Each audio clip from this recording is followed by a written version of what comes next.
pleasant good afternoon from Yukon as we get ready to bring you some more high school baseball here this afternoon at your Oklahoma Ford Dealers Game of the Week, and it's the Norman Tigers at the Yukon Millers. Hi again, everybody. I'm Steve Marshall. Mike Ziegenhorn alongside once again. It's a sunny day, I'll say that much. Yeah. It's a little windy also. You can't tell how bad the wind's blowing based on my hair, can you? On mine, you probably can, it's about though. 28 miles an hour, straight away center field. We may see a home run or two this afternoon. One or two, absolutely. This is, of course, getting late in the season. As we look at it right now, it's not a district contest, but these games still very important. Yeah, they are. There's about 10 games left in the regular season for these teams. They're both right around 500, still trying to find themselves, and a good win to get back into district play, give them a lot of confidence. All right, let's take a look at the lineups as they're going to lay out here for this afternoon. Let's take a look first at the batting order for the Norman Tigers. They'll go with Davis Crowley, then Payne Maga, Cade Horton, Tyler Lindsay, Harvey Cooper, Marco Fisher, Zach Bearden, Bryson Armstrong, and Trevor Nation is batting in that final spot for the Norman Tigers. And then defensively, Yukon is going to set it up this way as the Millers hope to keep the runs to a minimum. On the hill, it's going to be Joshua Sanders. The catcher today is Peyton Miller. Matt Wilson's over at third, Dakota Ward at short. It's Chance Shelton over at second base. The first baseman is Nolan Kuhn. In the outfield, it'll be Dalton DeBow, Mason McIntyre, and Rylan Van Landingham. That's the way they set up defensively. Should be a great game here this afternoon. The Norman Tigers and the Yukon Millers. It's your Oklahoma Ford Dealers Game of the Week. We'll come back and get it started. Stay with us, everybody.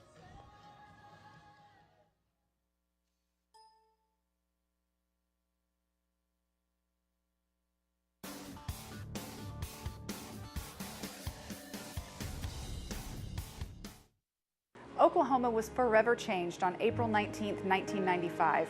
After the bombing of the Murrah Federal Building, Oklahomans stood united as the world watched our recovery. Visitors from across the world come to the Oklahoma City Memorial and Museum to remember those who were lost and those who survived.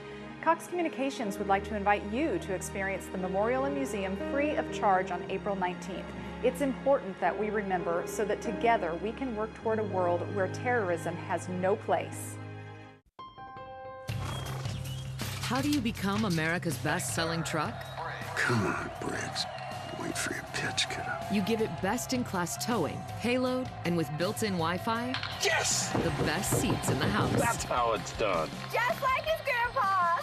Even better. That's Ford, America's best-selling truck 41 years straight. Now get a new 2018 F-150 STX with 0% for 60 months plus $1,000 bonus cash only at your Oklahoma Ford dealers.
The Ford High School Game of the Week is brought to you by your Oklahoma Ford dealers, the best in Oklahoma.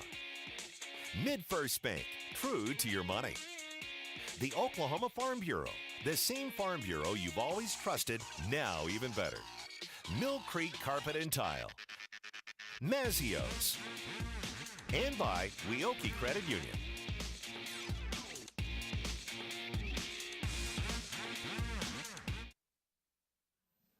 Welcome back to Yukon, Oklahoma, as we get ready for our Ford Dealers Game of the Week. The Norman Tigers and the Yukon Millers. Beautiful setting here. What a great facility. All the facilities are just, I don't know, 5, 6 years old perhaps. And, we've been around different places, and this is certainly one of the finest, whether it's wrestling or basketball, football, and now baseball, as the Norman Tigers get ready to take on the Yukon Millers.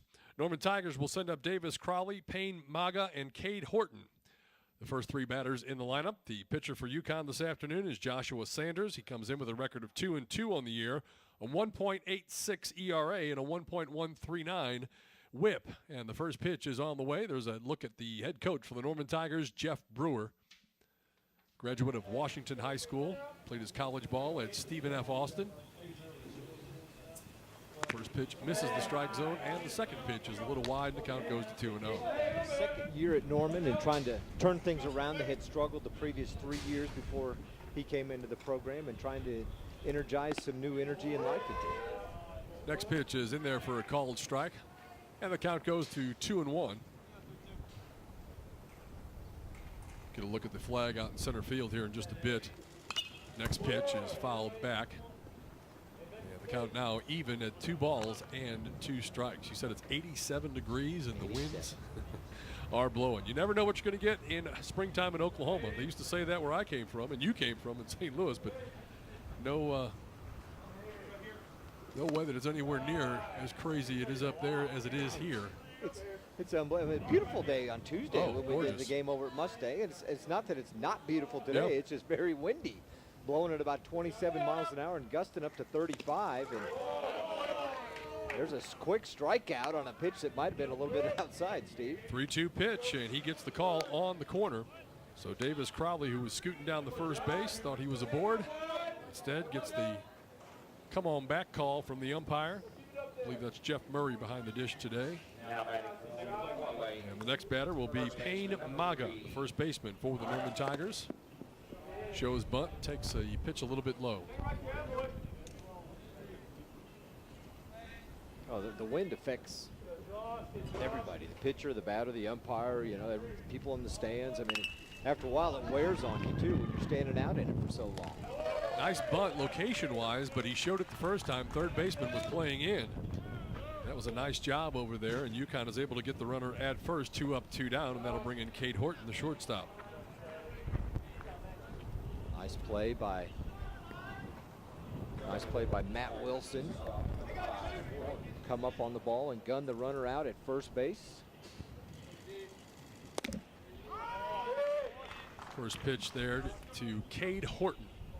Is in there for a called strike. He's the shortstop.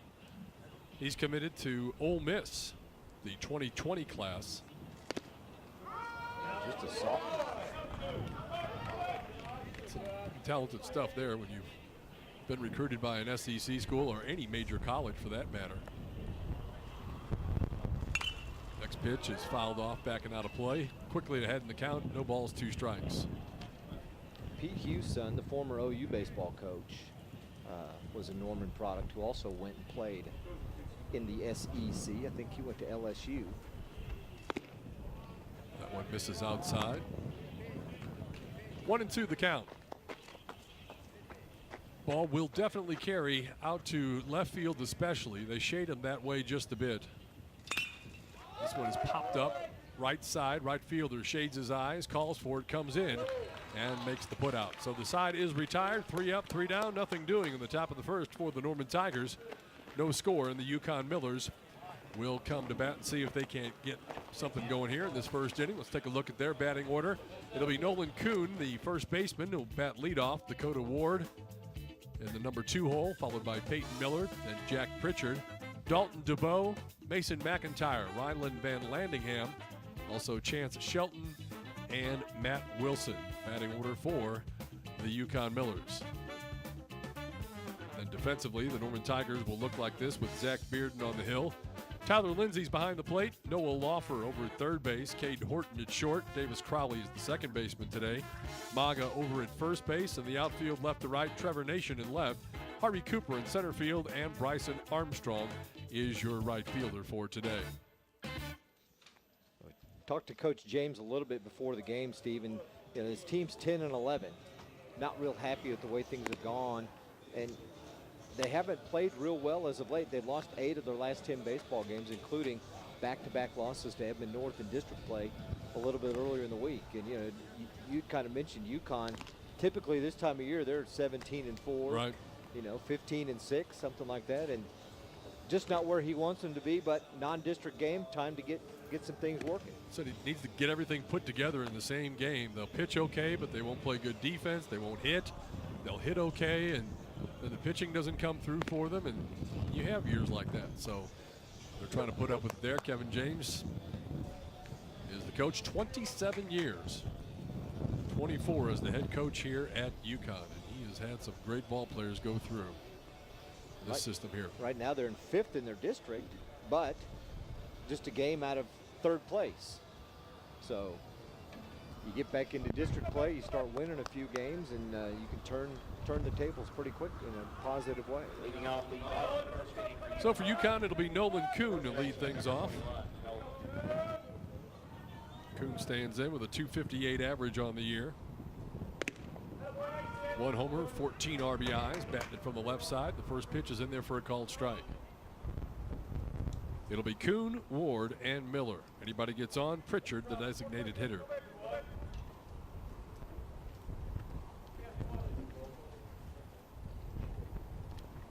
Next pitch on the way, and that's ripped in the right field. Right fielder is right there in his tracks and able to put it away. Got to be happy with the swing he got on that ball, just right at the right fielder, and there's 1 up, 1 down. He got most of it. I mean, you could hear the ball off the bat, and it was very well hit at the time, but right fielder Bryson Armstrong had him played perfectly and just kind of floated to his left. And looking into that sun, again, they're facing just a little bit toward that direction this late in the afternoon. Dakota Ward, first pitch, grounds it over to third base, high throw, plenty of time to get the throw and then come back and put his foot on the bag. And quickly 2 up and 2 away.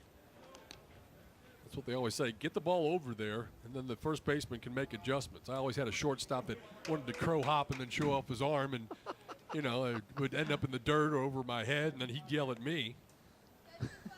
So I was known as Dr. Strangeglove over at first base. Yeah, it's always your fault when somebody can't throw it at you, right? A big old target like you should be able to throw it right in the middle of it. Number 3 hitter is Riley Miller. He's the catcher.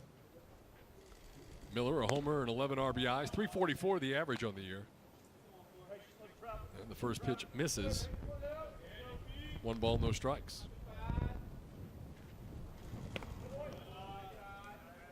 The first 2 hitters for Yukon came out aggressive. Kuhn swung on the second pitch, Ward on the first pitch.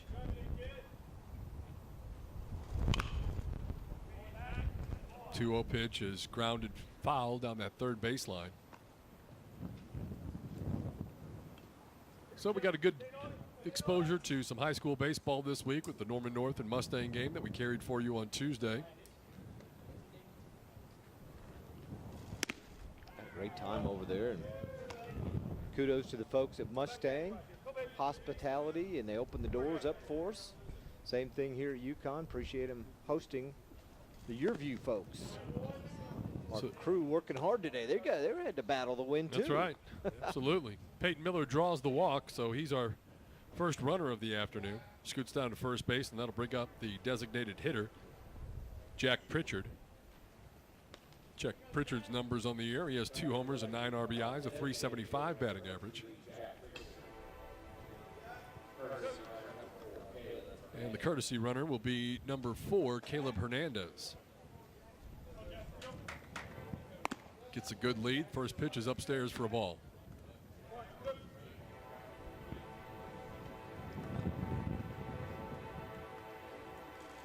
And the next is in there for a called strike. Count goes even up at 1-1, 2 outs, runner at first. We're in the bottom of the first. Next pitch is outside for a ball.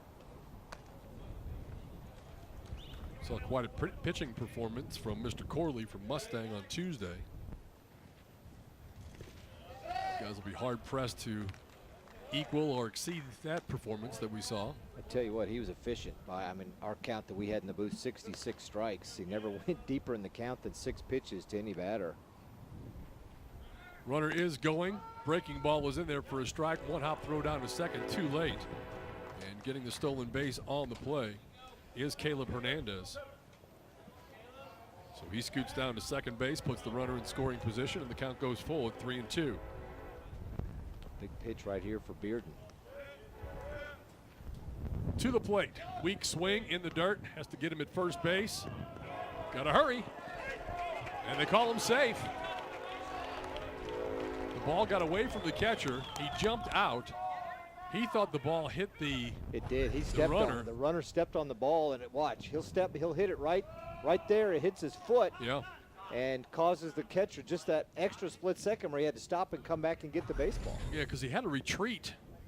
He was coming out pretty hard to gather the ball, and when he got the foot on it, it stopped it dead. His momentum carried him past the ball, so he had to retreat, even though it was just a step, threw the timing off.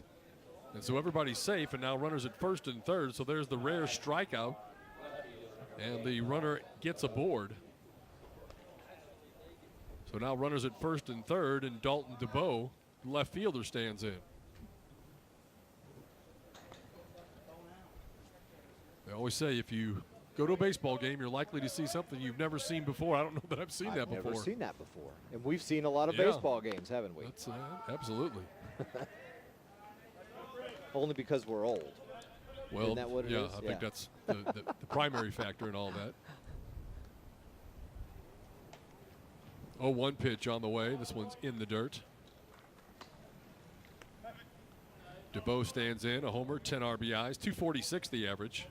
Keep the inning going. Mason McIntyre is on deck. Slow breaking ball misses outside. Bearden's having a little bit of a tendency when he's missing to the outside. He's really fallen off to the left side of the mound. When he comes straight in like that, and that he bounced that one. But when he's more coming straight toward the plate, Steve, he's had a little bit more success throwing strikes. So now the runners at second and third. 3-1 count to Dalton DeBow. Pitch on the way, and that's going to be outside, just missed. And now the bags are full for Mason McIntyre. McIntyre steps up, no homers, 9 RBIs, a 233 batting average, and an early opportunity here for the Millers in the bottom of the first. Bearden cruised through the first 2 hitters, just threw 3 pitches, but now he's thrown 16 to the last 3 batters. First pitch comes over the top and hits the inside corner. In there for a strike.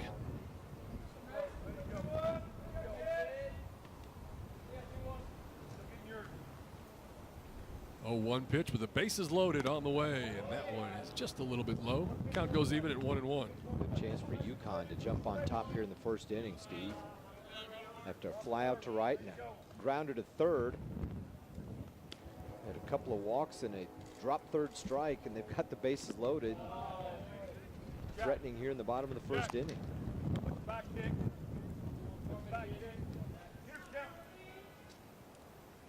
So 2-1 the count now.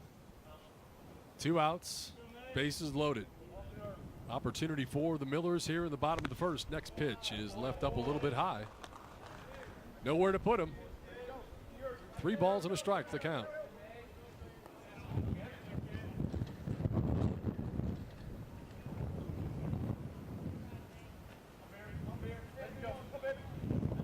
Bearden looks in. Brings it home. This one's fouled straight back. And the count goes full. 3-2, 2 outs, bases loaded. Everybody will be moving with this pitch.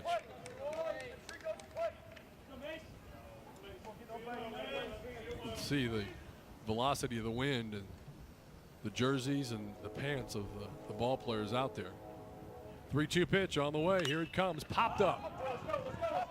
Short center field. Kind of no man's land. Oh, that's an outstanding catch. Great job by the shortstop who goes out back to the infield, and Cade Horton gets the out, and the side is finally retired. Yukon threatens, but they do not score. We've played 1 inning of baseball. Yukon and Norman all tied up in your Oklahoma Ford Dealers Game of the Week. Before the celebration, before the projections. Wait, those are the projections?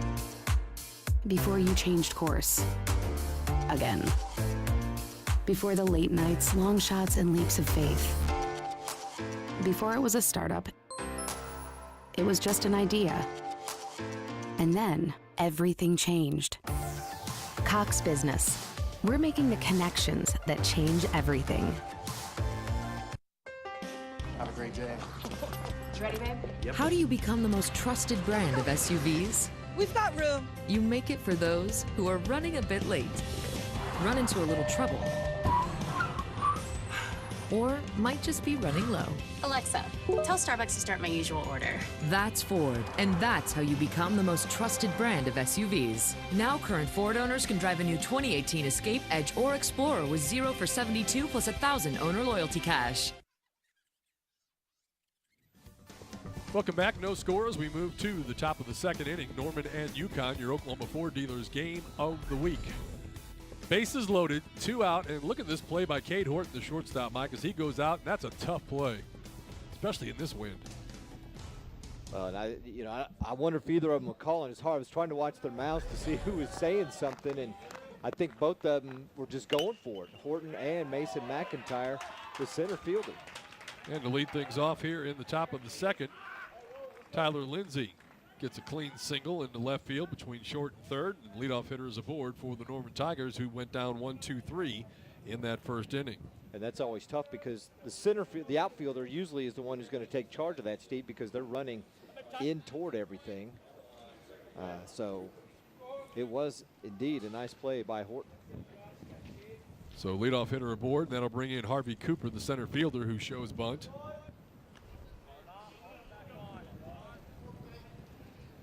You wonder if teams that would traditionally play small ball, Joshua Sanders stands in, or that was the pitcher, and the bunt goes foul down the first baseline. Harvey Cooper. He is your center fielder today for the Tigers. So he was out there. He was the youngster coming in on that ball, deciding whether or not he was going to get there in time or Cade Horton, and Horton made the nice play.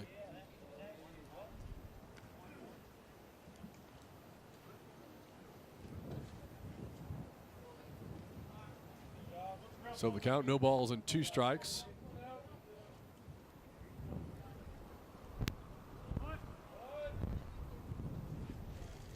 Third baseman comes, 15, 20 feet away from the hitter. As he turned to show bunt. Yeah. Gonna feel pretty silly if he takes that back and lets one rip. Need some hockey goalie equipment there. Gets the bunt down, and it's a good one. That's gonna move the runner over. Little underhand flip to first base. Out is recorded there, and then a quick throw down to second, but back in safely is Lindsay. So the sacrifice is good. Lindsay moves over to second base, gets into scoring position. Good job by Cooper, and that'll bring up Marco Fisher, the designated hitter. Great job with the bunt. I mean, almost a defensive bunt, Steve, because the pitch was up and in, and he kind of just leaned back and put the bat out in front of it, and a good place to put it to get the runner down to second base. Fisher stands in. RBI opportunity.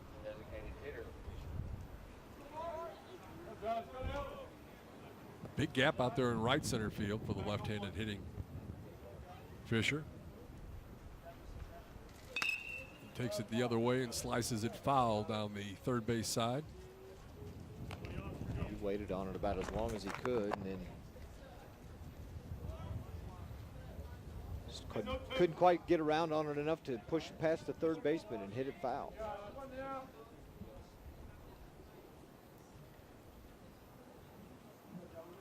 Stepping off is Sanders.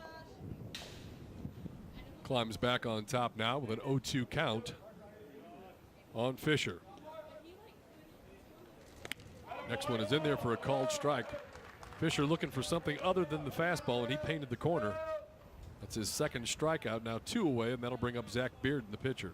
Great pitch against the left-hander. Joshua Sanders just fastball painted that outside corner.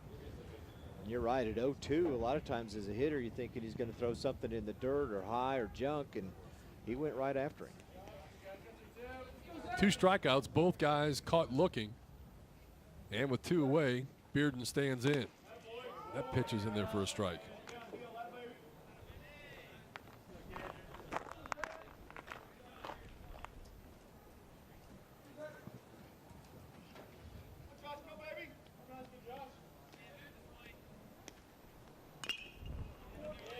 Fouls the next pitch off, so he's quickly in the hole. No balls, 2 strikes.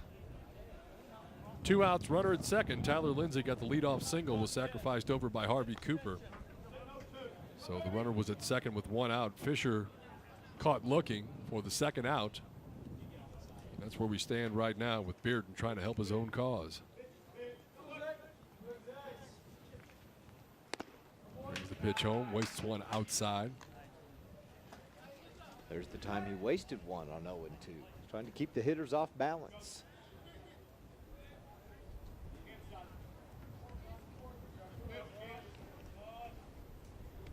From the stretch, the pitch on the way. Got him. Wow. Another caught looking, strikeout, 3rd on the afternoon for Sanders. So the Tigers threaten, but they're unable to get the run home. And no score as we move to the bottom of the 2nd inning. Well, Steve, you know, baseball's huge in Oklahoma, but so is high school football. And a big announcement, actually a couple of days ago, but made official today by Jinx head football coach Alan Trimble is retiring. He'll resign in June, but he wanted to make the announcement today, and it was very emotional and very heartfelt. This program deserves someone who can go full speed. And so that balance right there has been the tricky part for me. And what makes it tough is I've got coaches who have carried the load for me, you know, for a couple of years. And I'm forever indebted to that. There you can see Trimble. Obviously, a couple of times during the news conference today, Steve broke up a little bit, broke into tears. And his career record, 22 years at Jinx, 13 state titles. He's in the Hall of Fame. He was an assistant coach also at Owasso and Jinx. When he took over the program in '96, 72 of his players were first-team all-state selections. And that career record, 855 winning percentage, 242 and 41. And I'm trying to remember, I think they only lost 8 home games total in his career at Jinx since 1996. What a great guy, and I didn't have as much dealing with him as you obviously did. He is, you know, he was always great to us and took the time out, and, you know, we needed some information. He was able to get it to us, and you can go through and watch the entire interview. It's right there at the very top of your screen, yourview.com/Coach Trimble. And, man, some of those numbers that you see right there in front of you are just astounding. Yeah, they really are. And I mean, and it's to him, it's more than just football and winning games. Yeah, that was all a big part of it, and we'll hear more from him later in the game, but he likes to mold players and put them into young men and make them very successful as they move on. Again, if you want to watch the whole entire news conference today, yourview.com/Coach Trimble. It's a big loss for the coaching community. Now who's going to replace him? That's already the speculation. And you know, I think in some capacity, he'll stick around and maybe be like a volunteer director of football operations or consultant or analyst or something for the program, as long as he can. Back to the baseball, still no score, bottom of the 2nd inning. Yukon comes to the plate. Leadoff hitter is Ryan Van Landingham. Take a look at Van Landingham's numbers. 2 homers, 13 RBIs, a .230 batting average. Shelton will follow, and then Wilson behind him. In the number of games over the years we were able to broadcast on Cox and on YurView, not only of Jinx, but state championship games and playoff games. And as you mentioned, he was just so gracious and accommodating to us as the media to be a part of everything. Even had his own coaches show the last few years. Hosted by our own Don King.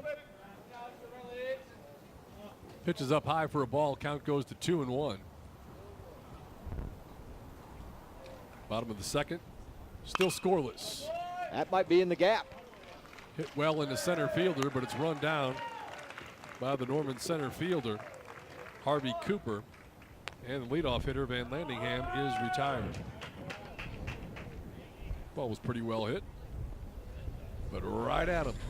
Take a look. Put a good swing on it.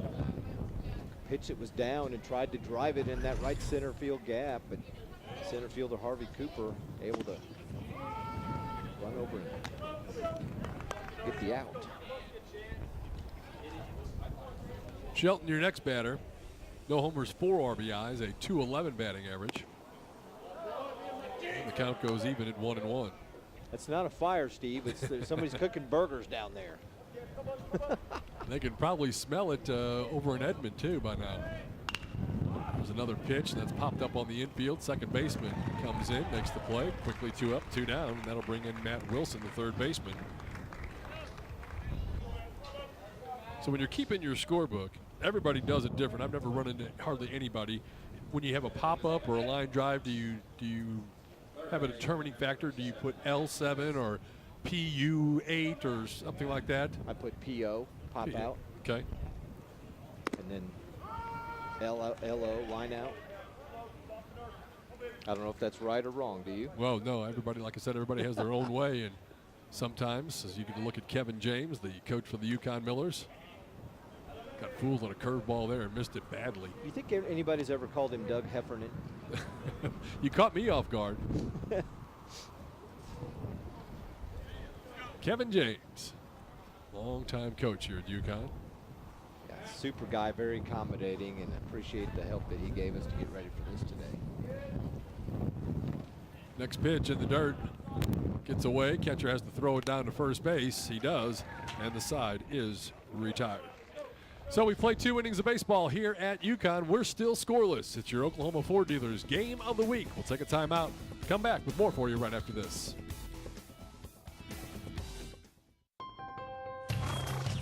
How do you become America's best-selling truck? Come on, Briggs. Wait for your pitch, kiddo. You give it best-in-class towing, payload, and with built-in Wi-Fi, Yes! the best seats in the house. That's how it's done. Just like his grandpa. Even better. That's Ford, America's best-selling truck 41 years straight. Now get a new 2018 F-150 STX with 0% for 60 months plus $1,000 bonus cash only at your Oklahoma Ford dealers. Attention parents of children with cerebral palsy. If you suspect a medical mistake may have occurred at or near the time of birth, call Science and Kirk for a free legal consultation. Financial compensation may be available for children diagnosed with cerebral palsy, Erb's palsy, or another birth injury. A lifetime of medical care can cost millions of dollars. Protect your child and find out what legal rights may be available. Call 1-800-295-1392.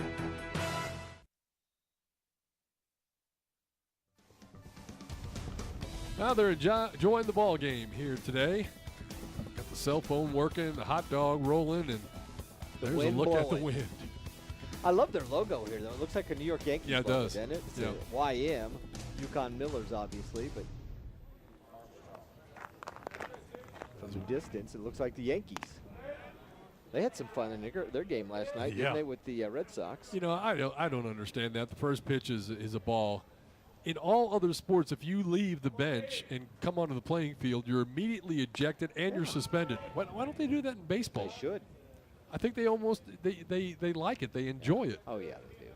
We talked about it on the radio today, and I was like, you know, it's real easy to solve. They figured it out in hockey. I mean, even hockey, where they allow fighting. You know, you leave the bench, you're done for a while. Exactly. But baseball, no. And I saw the guys that it was cold and breezy outside, and so they've got their hands in their pockets and their jackets as they're jogging out there to join in the fracas. It was kind of strange, kind of funny. You got to support your team. That's what you're doing. That's right. 1-2 pitch on the way. Did he go? Not quite. Well, going to peel and ace. Ring him up. So they say he went. That's the third consecutive strikeout, and all three looking as Armstrong goes down swinging. Or, I'm sorry, looking. That'll bring up Trevor Nation, the left fielder. It's a ground ball towards short. Shortstop has to hurry in, and he's not going to get it there in time. Good hustle by Nation. Nation got down the line quickly. Wasn't a hard hit ball toward the shortstop, so he had a long way to run to even field it. Dakota Ward made a nice throw, but by the time the ball got there, Nation was already on the bag. He got out of the box in a hurry, and look at him digging down that line. And he really beat it quite easily. So 1 on, 1 out, top of the order. Davis Crowley stands in. He got called out on strikes his first time up. That one is in there for a strike.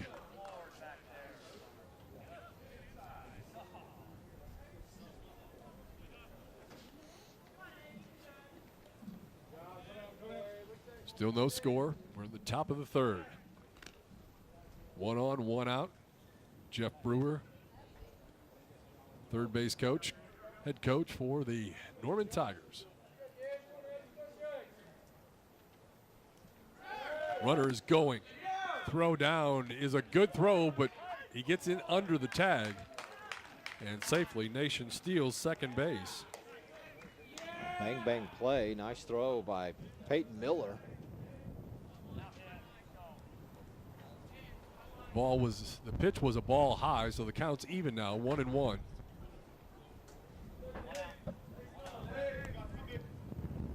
One out, and the next one on the way home is up a little bit high, 2-1 the count.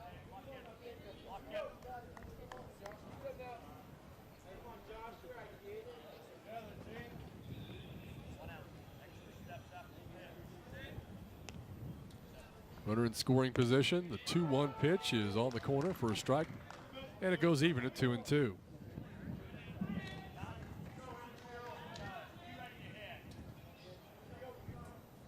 Good up close look there at Joshua Sanders. Trying to keep the Tigers off the scoreboard as they threaten here with 1 out in the top of the third.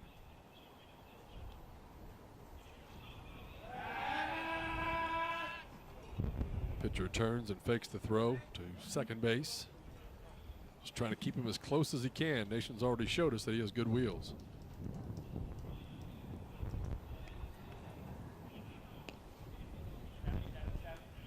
Pitch on the way is fouled straight back.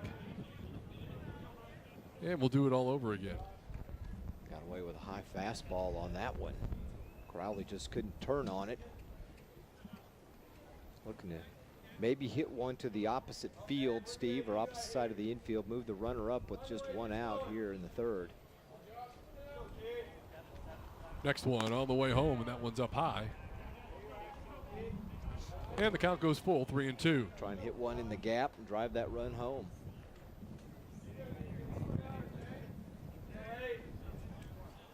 Crowley struck out looking in the first. Next one on the way, breaking ball, and he got him. I don't think there was much doubt about that one. That was a great pitch. Cut the plate right in half. I got him for 5 strikeouts, and they're all looking. So that means he's got everybody a little bit off balance. That'll bring up Payne Maga. Grounded out the third, his first time up. Sanders he's all around the plate, Steve, and he's really painting the corners.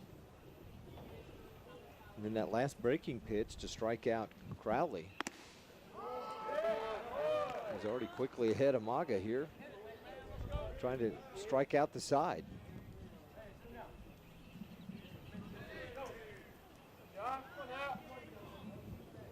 Oh-2 pitch, trying to get himself out of the hole. On the way, slow breaking ball, leaves it a little bit outside.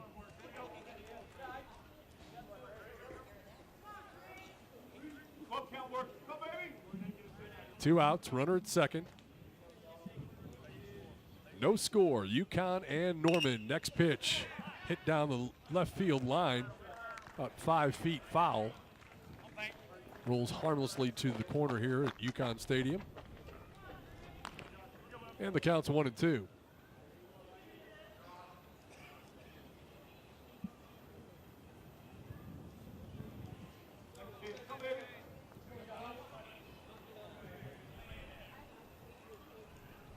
Another big pitch here. On the way from Sanders. Comes with a fastball in tight. Pretty good pitch. He laid off. That was just a little bit inside. So now 2-2 the count. Let's see what he comes with here. If you look in with our center field camera. Gonna go breaking ball or fastball. It's the breaking ball and just getting a piece and staying alive. Is Maga. Nation goes back to second base.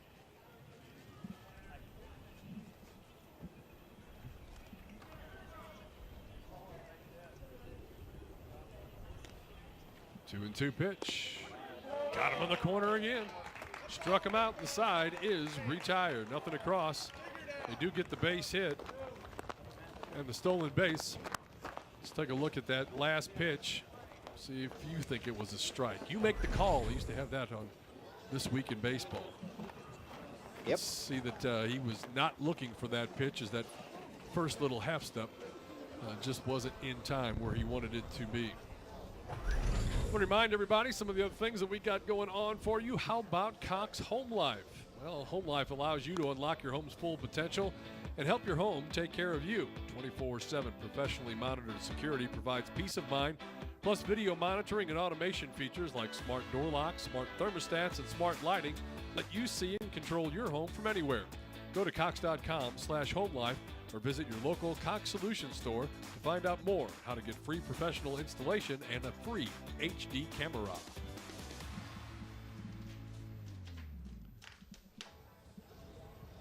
So even though Sanders isn't much of a fireballer, got 6 strikeouts already in the first 3 innings of play as we go to the bottom of the third. And I've got the top of the order coming up with Nolan Kuhn, Dakota Ward, and Peyton Miller for Yukon. Anybody gets on, the designated hitter, Jack Pritchard.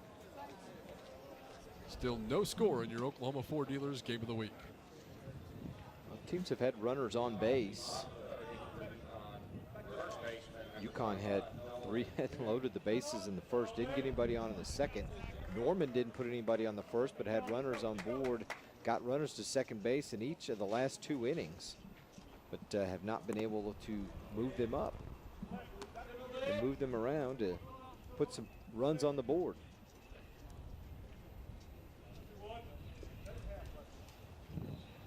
First pitch on the way is outside for a ball. Second pitch, 2-0 the count.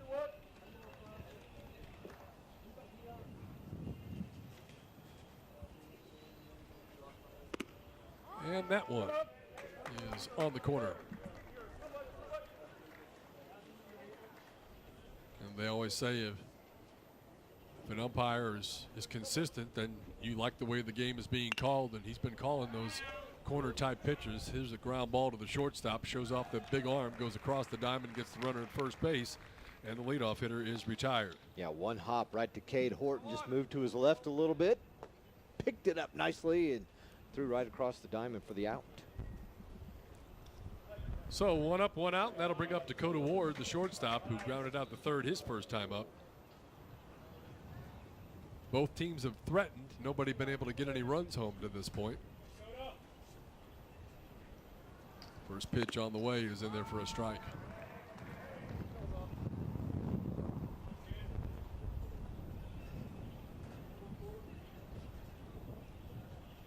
And the next one brings that one home.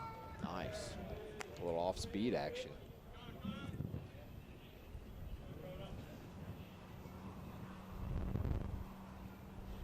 Oh, 2 pitch. This one kind of a wasted pitch in the dirt, low and away. And the count goes to 1-2. Bearden pretty efficient in that second inning. He threw 25 pitches in the first, but just 9 in the second, Steve, for 34 total coming into this third inning.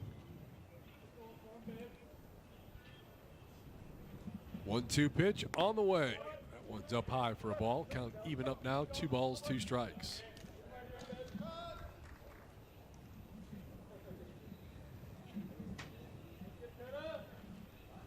Next one, ground ball, third base is just foul, and we'll do it all over again. Just a little bit out in front of that pitch. Just, if you could wait just a little bit longer, let it get a little deeper, as the coaches like to say, and then drive it. Talked about it Tuesday. You look at, even though they don't really have rankings per se as you're accustomed to them or as you see in football, there's a handful of about 5 or 6 teams that have really outstanding records. We'll touch on those here in just a bit, kind of give you an idea of who's doing what so far in the season. As we look at it from District 1, Edmond North 16-3, Mustangs 16-6. District 2, Westmore is 17-4. Next pitch on the way, that one's fouled straight back. District 3, Enid, got to be a little surprised that Enid's up there with a 17-4 record on the season. They're 8-0 in district play. And then you look at District 4 and, oh, surprise, Owasso, 17-5. No shock there. Speaking of 13 titles, that's how many they have. Larry Turner under his belt. You know, Alan Trimble had 13 at Jinx. Caught looking. Pitch catches the corner, and Ward is retired.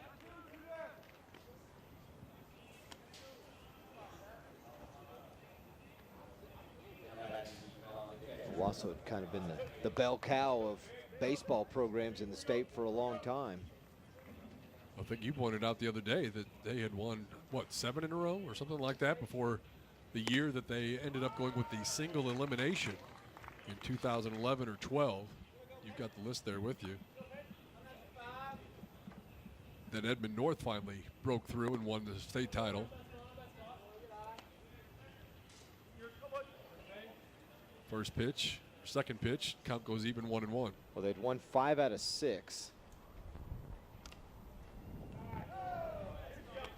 They won 5 out of 6 years, and then Union won in 10, Broken Arrow 11, and then Edmond North in 12, and then Owasso came back in 13 and won it. Yeah, 12 was that first year that they had gone to the single elimination format once the final 8 teams got to state. 3 balls and a strike the count. There's 2 away here in the top or the bottom half of the 4th inning.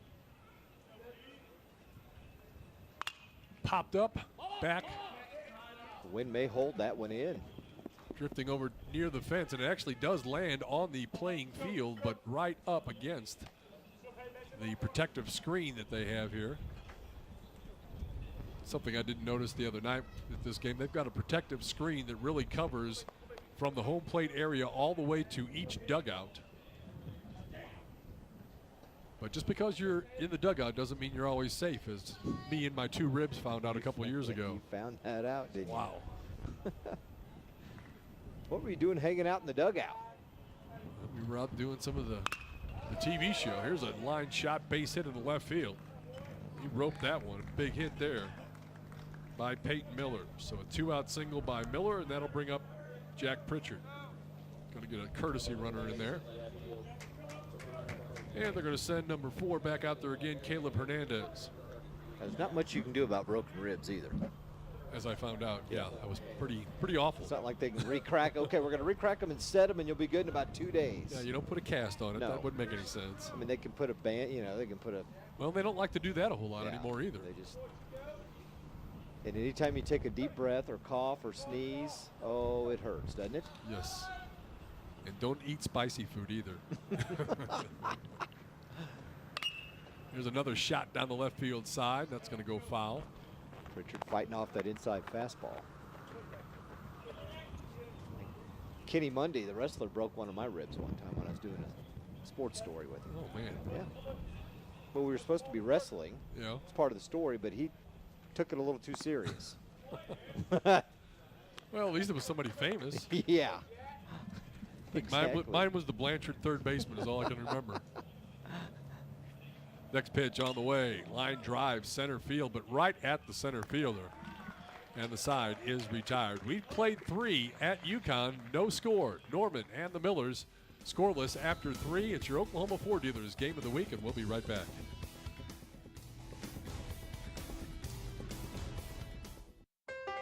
Have a great day.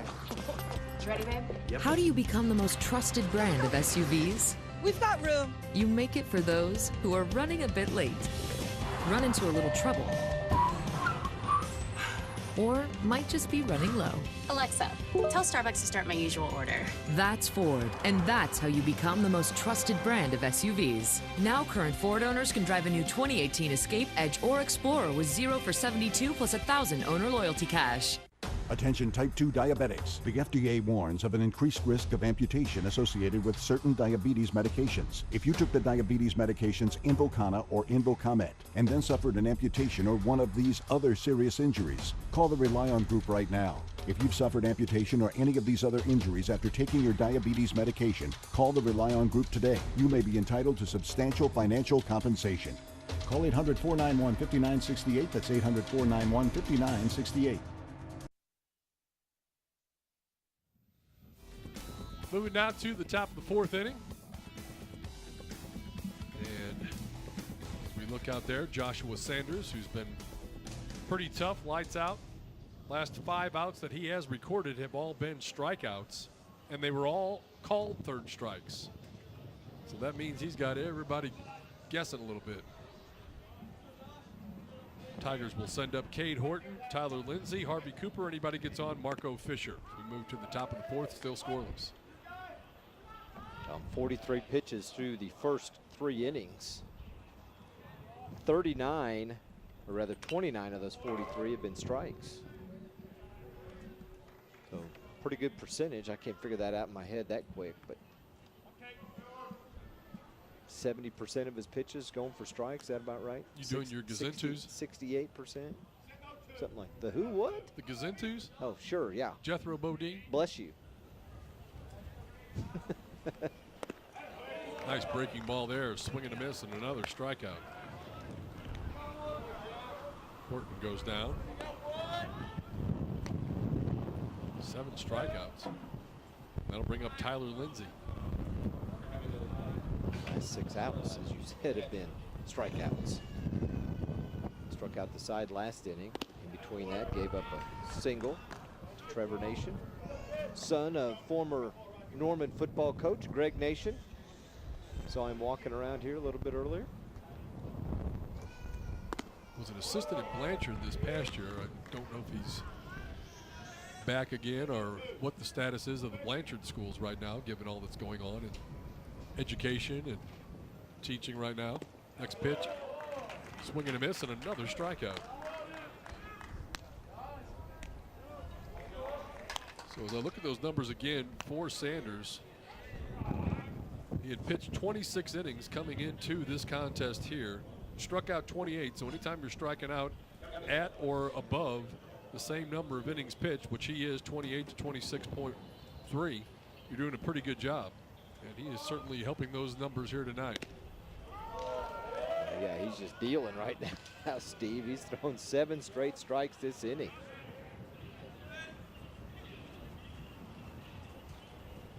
Next one on the way.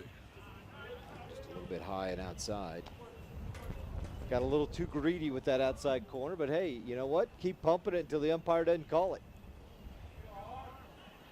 1 ball, 1 strike. Next pitch on the way. That one just misses outside. And he's really doing a good job too, Zig, of keeping him off balance. They think it's a curveball coming. He throws the fastball and vice versa. Misses way outside with that one, and the count goes to 3-1. On deck, Marco Fisher.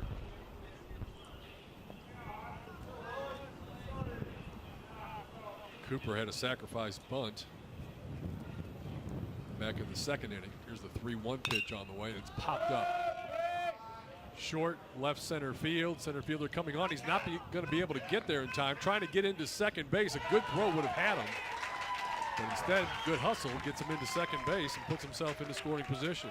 Well, Mason McIntyre kept running and running and running and running and just couldn't quite get to it.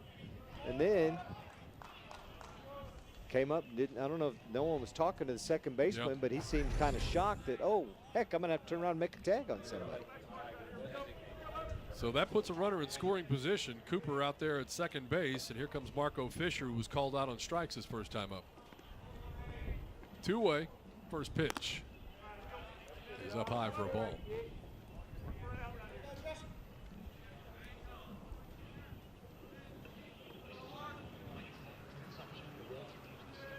Well, he's...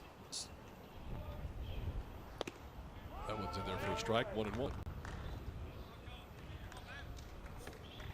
Trying to look, Cooper, who just got the base hit, and then Trevor Nation, the only 2 batters in the lineup who have not struck out tonight. That one's outside, and the count goes to 2-1.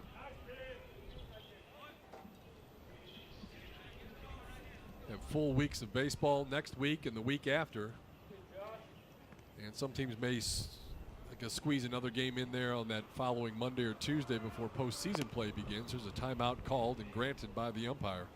A little too much time there. The hitter got a little jumpy and said, hang on a second. Let's think about this. Well, after today, Norman plays 2 against Westmore next week. And they're in a tournament. Wrap up the season against Choctaw. A lot of the teams lost games last weekend or near the end of the week when it got really cold and the earthquakes were rumbling through the state. Got rainy, windy, snowed. A little bit of everything. You name it, we've got it here. And you know what's on the horizon because it's spring. Yes. I don't even want to use the phrase because it's inevitable that we will have severe weather at some point. 3-2 pitch on the way. Here it comes in a slow grounder over to third, who bobbles it, picks it up, fires across, and he got him. Good stick-to-itiveness by the third baseman as they get the out over at first base, and the side is retired. You get another look, late swing. He's able to pick it up and then fire it over to first base. Nice job there by Matt Wilson, and the side is retired. No score as we head to the bottom of the fourth. Yukon and Norman here on the Cox Channel. And that gives me a little time to tell you about our next game coming up. It'll be Monday, April 23rd. We'll be in Tulsa as Union plays host to Owasso.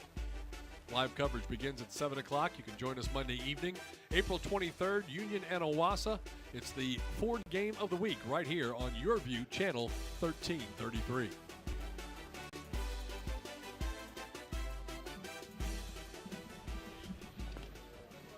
A nice play by Wilson, Steve, because he had a runner coming right toward him, and I've been thinking the whole time he's going to tag the runner, and I think that caused him to bobble the ball a little in decisiveness, and then he realized he had no way to tag that runner. He better throw it over to first, and a bang-bang play down that first baseline. And with 2 outs, you just automatically, you always go get that ball and throw the guy out at first. You don't worry about the runner. Kevin James looking over.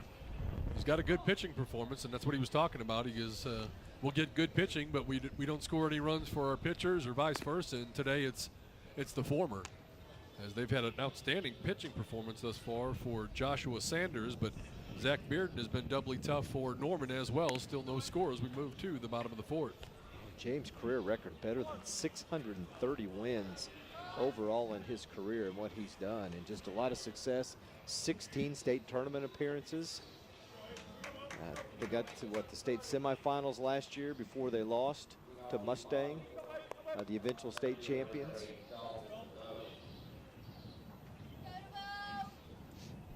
So Yukon comes to the plate here in the bottom of the fourth. Dalton DeBow, your leadoff hitter. In the first pitch, he fouls off and gets in the hole. No balls and 1 strike. Norman has 3 hits. Yukon just 1. Bearden delivers, and he blows the fastball past him up high. Quickly ahead in the count. No balls, 2 strikes.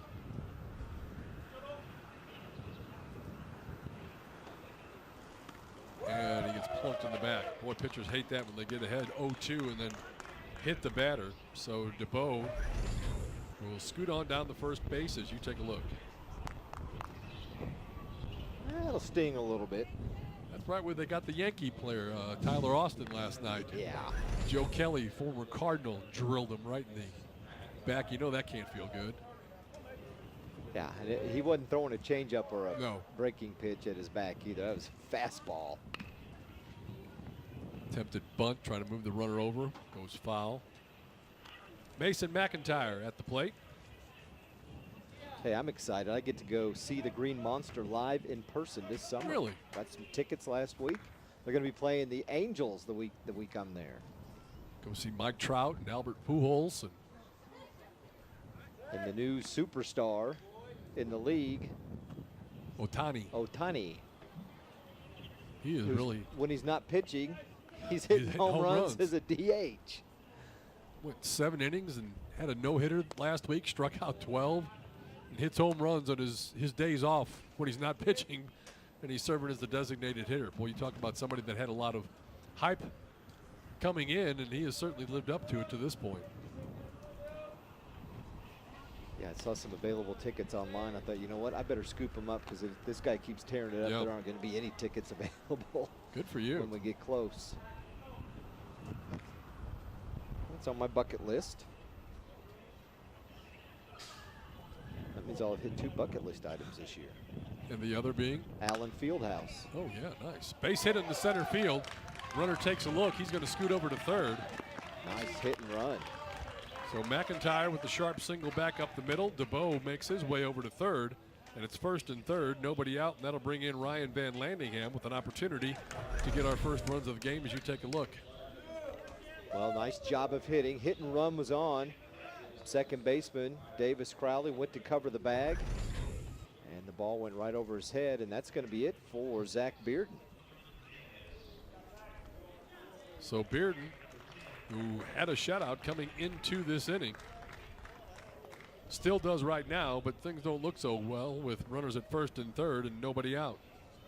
And Norman's going to go to the left-hander. Number 3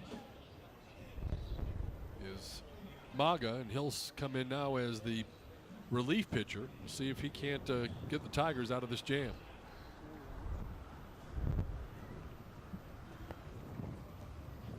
There's a look at our friend Jeff Murray, the umpire.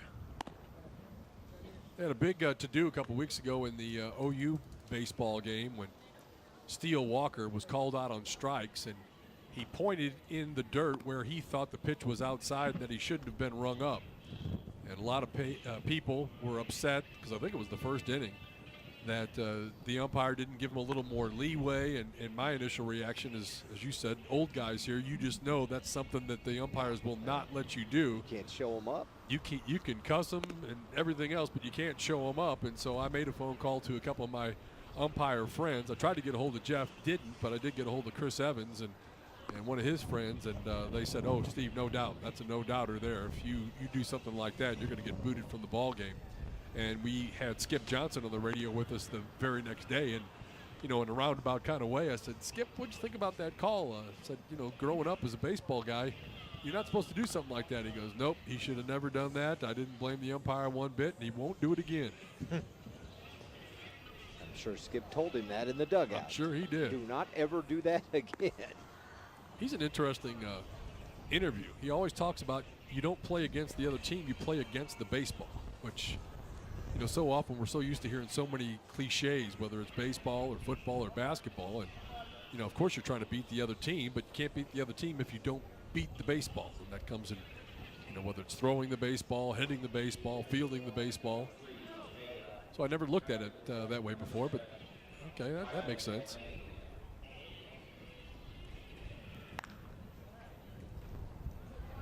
So standing in now for Yukon is Van Landingham. Runners at first and third, nobody out, no score yet.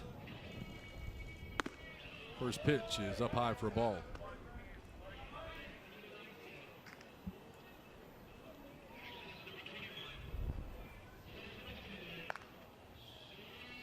Look at some of the folks right there in front of the concession stand behind home plate. Well, that's a good place to be. Almost turn around and have them hand it to you. Yep. Next pitch, that one upstairs a little bit also. Well, Maga's come in to pitch after Bearden threw 62 pitches through the fourth inning, and then Bearden has now gone over to first base. So they've just flip-flopped.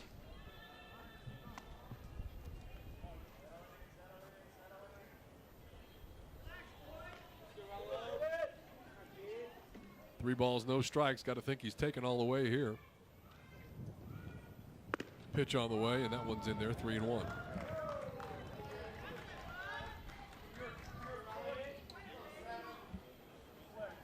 Ryan Van Landingham.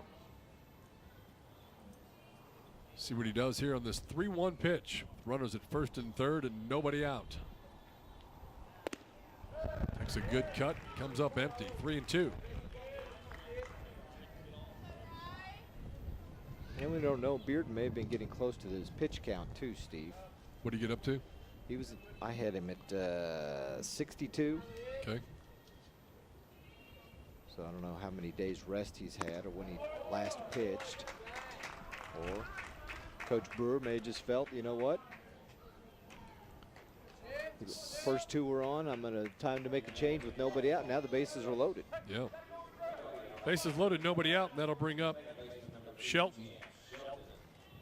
Second baseman popped out to his rival second baseman his last time up. Good opportunity here for the Millers with nobody out and the bases loaded. First pitch on the way, and that's in there for a strike.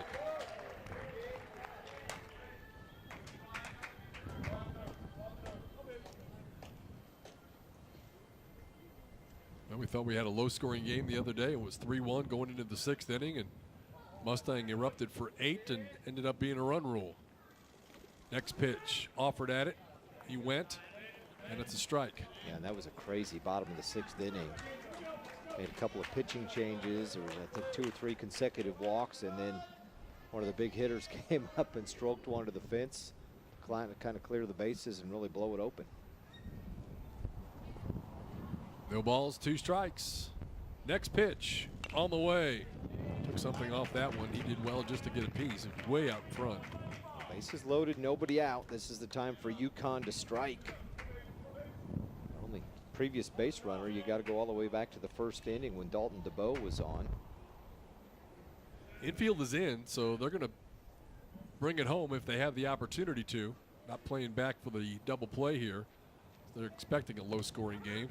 There's a breaking ball that catches the inside part of the plate. He's called out looking. Bases loaded, nobody out. Now 1 away at the bottom of the order, and that'll bring up Matt Wilson, the 3rd baseman. He struck out his first time up. Great pitch that time by Peyton Maga.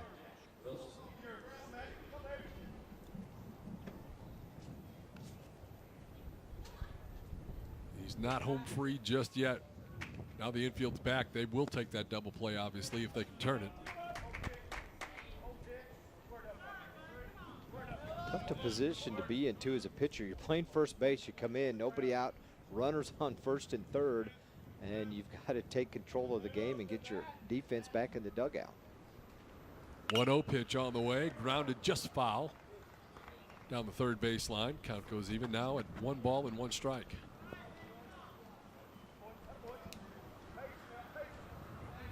Talk a lot about baseball. I've called the soccer game this year. Have you called any soccer or up in the Tulsa area this year so far? Yes. Yeah, did a Jinx Union game, did a Booker T Union game, boys and girls.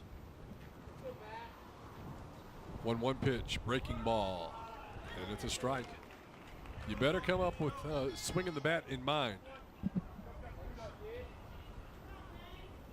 Of course, the other sports going on, the track and field, the golf, the tennis, it's slow pitch time now, right? Yep. The golf and tennis would be a little tough to do. Yeah. Swing and a miss. Got him on the strikeout. He's 1 away from really getting out of a very tough jam. Well, that'll give you confidence after walking the first batter, back-to-back strikeouts at the 8 and 9 hole. But now you got the leadoff batter, Nolan Kuhn, coming up. Kuhn is lined out to right field, and he's also grounded out to short. So now the force play in effect everywhere on the field. Just 1 out away from getting out of this tough jam. The first pitch is fouled back. He gets ahead in the count 0-1.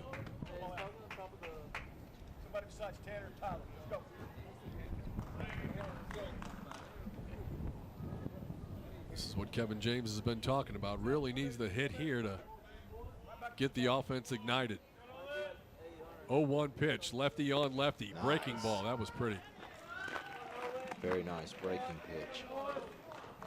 Looked like it was going to hit the batter about halfway, and then it just broke right across the plate. So what are you looking for here? Something in the dirt, or maybe a high fastball. You throw it in the dirt, then you risk the danger of the catcher not getting it and a run scoring. So probably something a little high, maybe outside. No balls, 2 strikes, 2 out, bases loaded, still no score. Next pitch from Maga on the way, and a swing and a miss, and he got out of the jam. What a job. How about that? All right, so we have now finished 4 innings. Still no score. Yukon and Norman. It's your Oklahoma Ford Dealers Game of the Week. 5th inning when we come back.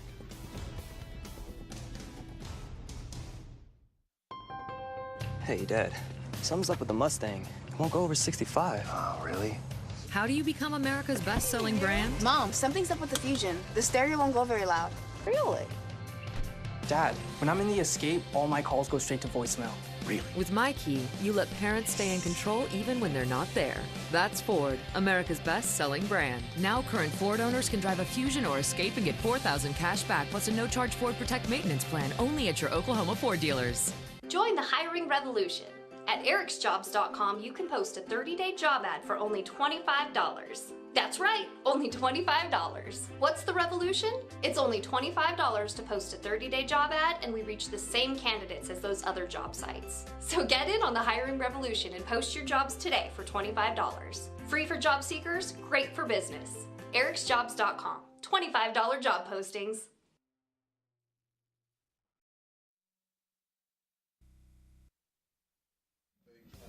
Welcome back, everybody. Still no score, and a great job by Norman pitcher Peyton Maga, who was able to come in with the bases loaded. Actually inherited 2 runners, and then the bases were loaded after that. And he did a nice job as he gets a couple of strikeouts and works out of the jam. He struck out the side. As I said, high fastball on that last one after starting 0-2, and that's what enabled him to strike out those 3 batters. At Yukon, that got to be frustrating for Yukon, Steve. Bases loaded, nobody out, and you don't even make contact to move anybody up. Here's some contact, slow roller to third. Makes the play, throws it, gets the out over at first base. Nice job by the first baseman over there, Nolan Kuhn. 1 pitch, 1 up, and 1 away. Zach Bearden, who started on the mound and has since moved to first base, has struck out and now grounded out to third. That'll bring up Bryson Armstrong. He was called out looking in the 3rd inning. Trevor Nation will follow him. Only been 4 hits in the game thus far, or 5 now. Check that.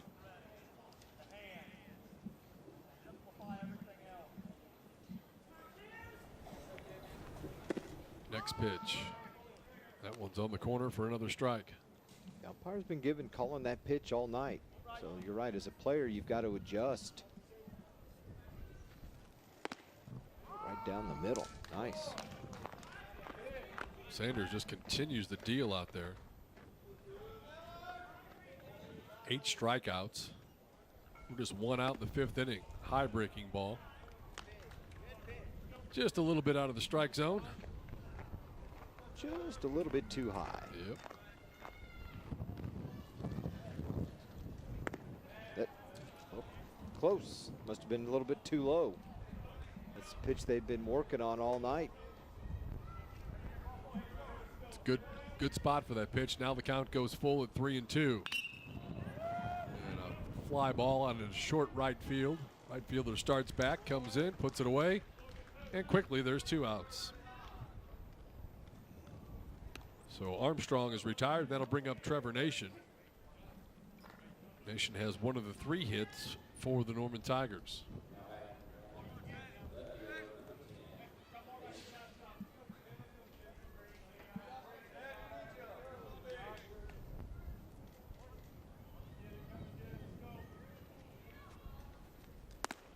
First pitch, he was looking breaking ball, and he did not get a good cut at that one. One of the 3 hits on the night for this Norman team off the bat of Nation back in the 3rd. There's a good breaking ball, and he's quickly, Nation is in the hole. No balls and 2 strikes. 2 outs.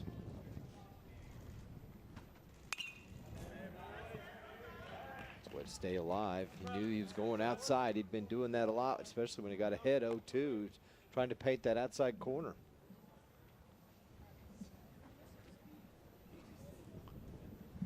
Let's see what Sanders comes with here. Another swing and a miss and another strikeout as Nation goes down swinging. And we've played now 4.5 innings. We move to the bottom of the 5th, and Yukon is coming to bat. No score. Big announcement in high school football today. Alan Trimble officially retiring. He's been in football since 1976, and he's not going to walk away and do nothing. I think the sport of football and coaching is still the best classroom. So I don't think I can walk away from that. I don't know what it looks like, obviously. So I'm not finished mentoring. But the way the teacher's retirement system works, I think I'll be finished. My last day, I think, is June 30th. And so it'll give me a little bit of time to reflect and pray and talk to some trusted people and kind of see what that looks like. It'll also give me a little bit of time to rest and try to take care of myself a little bit.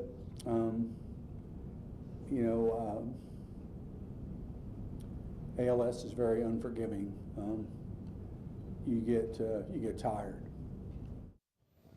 Very emotional today for Coach Trimble. If you'd like to see his entire news conference today, YurView.com/Coach Trimble. That's YurView.com/Coach Trimble. It's the Alan Trimble tribute. I also understand they're going to have some type of tribute here maybe in a month or two, invite all his former players and coaches back. They'll also make it into some type of fundraiser for the Trimble Strong Foundation as well. But man, just 242 wins as a coach, 13 state championships, has been at Jinx since 1996. Dakota Ward stands in, and he takes the second pitch and drives it well into center field, but right at the center fielder, who goes back and makes the play. Harvey Cooper gets the out recorded, and one up, one down, and that'll bring up Peyton Miller for the Yukon Millers. Miller of the Millers. Wasn't there a movie about that? We're the Millers? That was a funny movie, I gotta tell you. Did you see that? Yeah, multiple times. I stumbled upon it one time, and it is hysterical. Just a recommendation from Zig and Steve here. Watch it. You know what was on last night too was Caddyshack. Oh yeah, that's an all-time great. Never flip away from that one. I don't go see many movies anymore. I mean, I don't either. Not much point to, and most of the movies my wife wants to see, I don't really care to see, so she'll go with her mom or her girlfriend. I'll wait till get the reviews on it. If it's something I might like, maybe I'll watch it. I'm not into the shoot 'em up sci-fi stuff. It doesn't draw my interest too much. 2 balls and a strike, the count now. As Peyton Miller stands in here in the bottom of the 5th, no score. Norman and Yukon locked up in a good one. Yukon's had opportunity, Steve. I think they loaded the bases in the 1st, they loaded the bases in the 4th, and have not scored any runs, have been able to. When they needed those timely hits, there were strikeouts. And a ball goes high and a walk. That's the 3rd time that Miller has reached base. He walked in the 1st, singled in the 3rd, and walks here again in the 5th. So the middle of the order. Jack Pritchard in next. He's the designated hitter. He struck out but reached base. And the designated runner, Caleb Hernandez, for the 3rd time this afternoon, scoots in there. And then Pritchard lined out to the center fielder his last time up. Miller's been on base, the catcher, 3 times. He walked, singled, and walked. That's why Hernandez getting a chance to move up, and he's stole a base back in the 1st.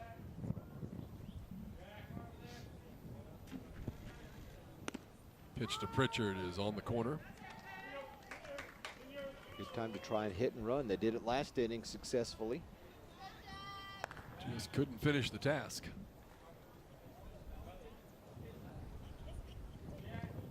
A 1 pitch as he checks the runner at first. Good lead by Hernandez. This pitch is a little bit outside, so it now goes to 1-1.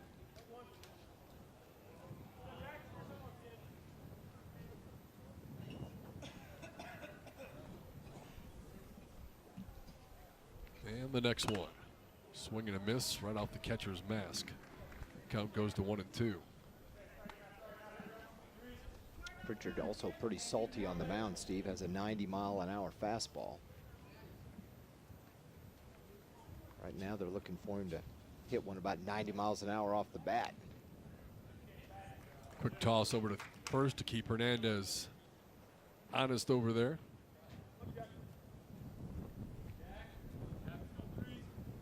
Play him straight away in the outfield. Deep on the infield. Ground ball, 3rd base side, gets past the 3rd baseman and rolls to the corner. Hernandez is going to scoot into 3rd easily. And down to 2nd base will go Pritchard. Got to score that one a double, I think. Yeah. And now runners at 2nd and 3rd, 1 out. And that'll bring up Dalton DeBow. DeBow has walked and been hit by a pitch. Here's a look at the replay.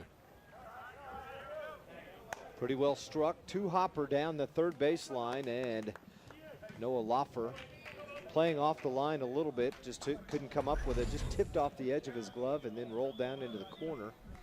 And Trevor Nation able to run it down and get it back in quickly, but here we are again, Yukon with runners in scoring position and nobody out.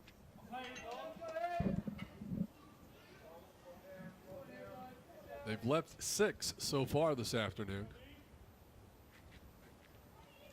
Second and third, and the first pitch is a strike. Miller's offense in this case has an advantage a bit where, you know, a medium fly ball will carry a little bit further for the chance to tag at third. Infield is in. Second baseman right on that infield grass. Next pitch on the way. Ground ball. Shortstop fields it. He's going to come home, and they can't handle the throw.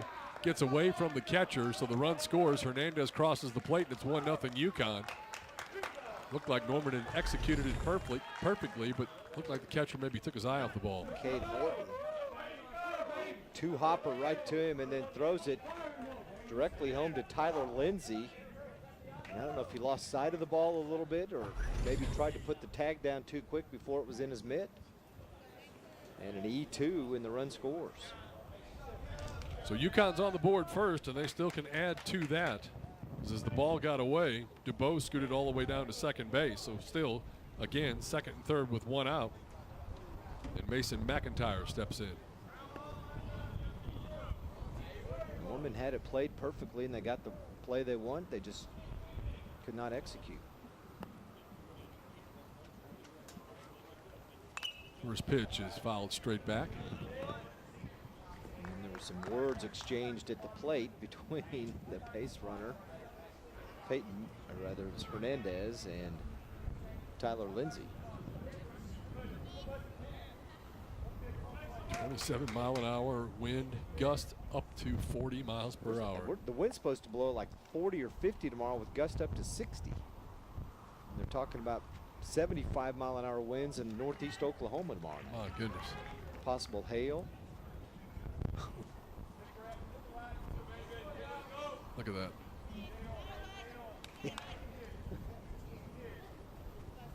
No balls, 2 strikes. 1 run is home. Runners at second and third with 1 out. McIntyre at the plate as Maga brings the pitch home. That one's in the dirt, gets away from the catcher. Runner at third thought about it, but then retreated back to third base safely. Yeah, wise move to stay there. Bounced up the third base line a little bit. Only 1 out. You got second and third. A single probably scores 2 more right here, especially with the infield in. Easier to get a line drive or a hard hit grounder through. 1-2 pitch. Here it comes on the way. Ground ball right side. They'll get the out at first. Runners does not come home. A little surprised at that, but he's got to go on contact. Yeah. And he didn't move on contact, so at that point you can't go.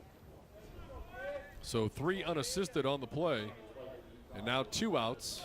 The infield can scoot back. That'll bring in Ryan Van Landingham. He's 0 for 1 in the afternoon as he walked in the 4th.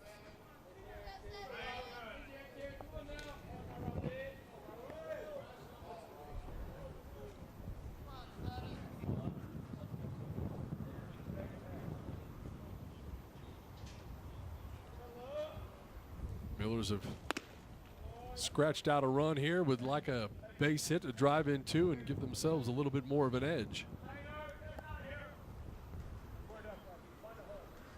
against these Norman Tigers.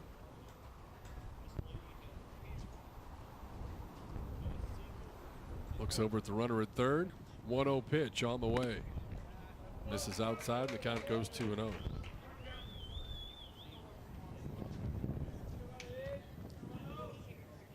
And on deck, it's Chance Shelton. Kevin James has been around long enough and seen a lot of things, just like we have, and the number of baseball games he's been a part of. Nearly 900 plus baseball games in his career, Steve. And, you know, yeah, he's a little frustrated, but he also gets it. He knows at any point, next week or 2, if he's in the same situation with his team, they might start getting 2, 3, 4 hits in a row. Have a 4 or 5 run inning. 2 balls and a strike, 2 outs with runners at second and third. The next one coming home, and this is popped up short center field. May drop. Nope. Comes in and makes the play. Wynn carried it out to him, and the side is retired. But the Millers do get 1 run.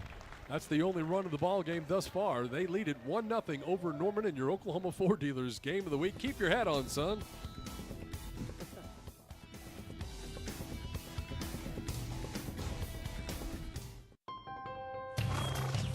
How do you become America's best-selling truck? Come on, Briggs. Wait for your pitch, kiddo. You give it best-in-class towing, payload, and with built-in Wi-Fi, Yes! the best seats in the house. That's how it's done. Just like his grandpa. Even better. That's Ford, America's best-selling truck 41 years straight. Now get a new 2018 F-150 STX with 0% for 60 months plus $1,000 bonus cash only at your Oklahoma Ford dealers.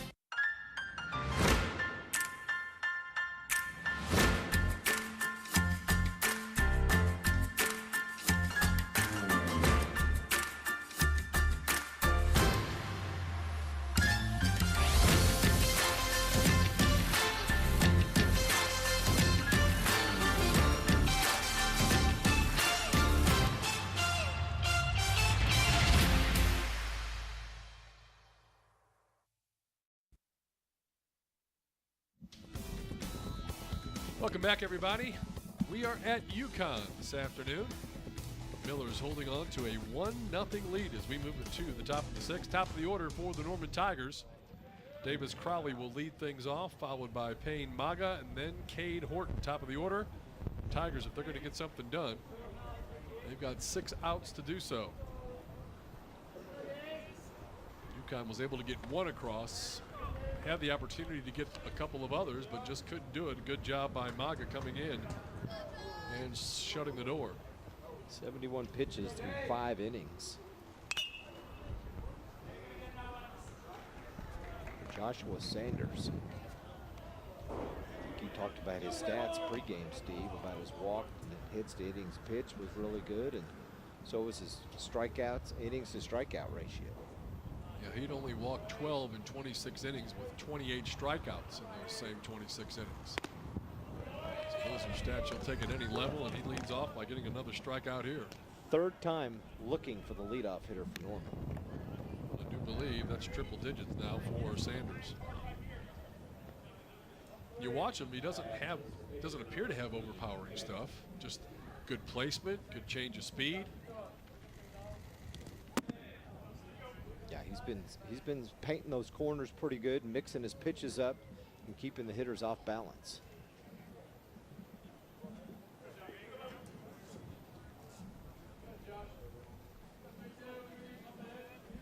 And he's gotten ahead in a lot of counts to the batters, and that really helps.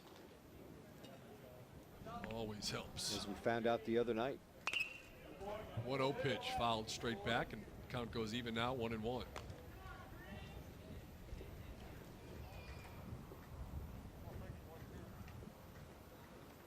It's amazing when you talk about you and I doing these 6A games, and obviously there's talented teams at the 5A levels. The next pitch is fouled back 1 and 2, but so often we see guys from, you know, even class A or B or 2A, and you know, teams like Dale and Red Oak and Weatherford, where Dylan Overton came from, and so many good young ball players that you don't really even hear about till sometimes they leave the state.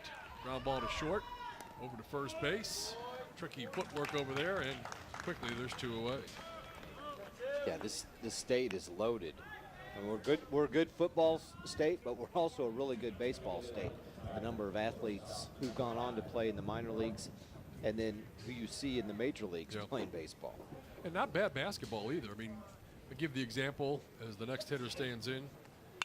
Horton, first pitch is fouled on the 3rd baseline. Josh Richardson for Miami is a player that went to Edmond Santa Fe, played at Tennessee, and a lot of people have forgot about him. Now the Thunder moved into the next round of the playoffs to take on Utah, and they've got a reserve player. He doesn't play a whole lot, Epe Udo, who was a big shot blocker for Edmond Santa Fe on that very same team. So a lot of times some of those guys kind of sneak by.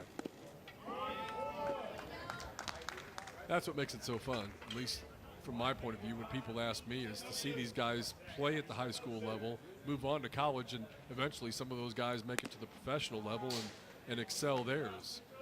We've seen guys like Blake Griffin, of course, do what he's done, and Wayman Tisdale in his days. And go back to as old as you are, like Alvin Adams, or just thought I'd get a shot in there. I'm gonna let that one slide. Yeah, Bob Berlin. Yeah. James Naismith. I'll take care of you between innings. Here's the pitch. James Naismith. 2 balls, 2 strikes, 2 outs. That's why my hair doesn't move. It's so old. Yeah. Can't move. That's funny. 3-2 pitch on the way. This one's hit pretty well into right center field. Drifting back, and it's over the head of the center fielder.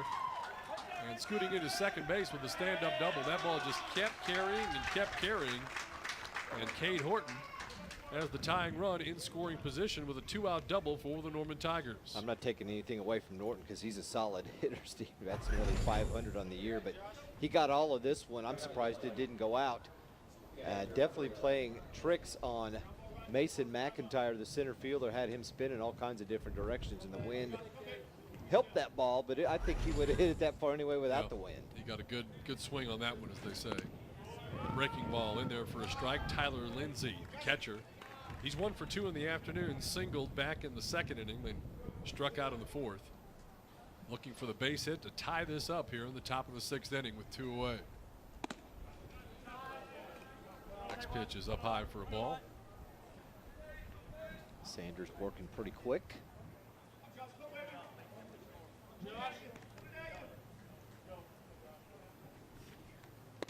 And the next one catches the corner. It's an outside corner again. Yeah, when he misses, he's not missing by much. So been living out there all night, either side of the plate, depending if it's a right-handed or left-handed batter, and evidence of the 10 strikeouts he has here through 5 2/3. Here comes the 1-2 pitch on the way, and a good job of hitting there by Lindsay. Didn't look like he was looking for that pitch, but last second reached out, stayed alive as he poked that one foul down the right side.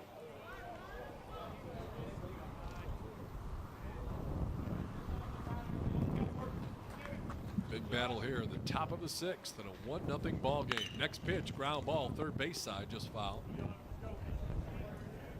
Coach Brewer down there trying to show off his glove skills with his right hand. With no glove on. No glove, not a good idea. And only about 2 feet off the bag. And hit pretty well too. 1-2 pitch, here it is. Runner going, he's going to take third. And a great job by the third baseman. That one gets away. He might have a tie ball game. Matt Wilson with the scoop. With Peyton Miller, maybe you don't even throw that one because it was an outside pitch in the dirt. Didn't really have it good in his glove, and then just a quick reaction to get it down there, and the runner beat it to the bag, Cade Horton, quickly.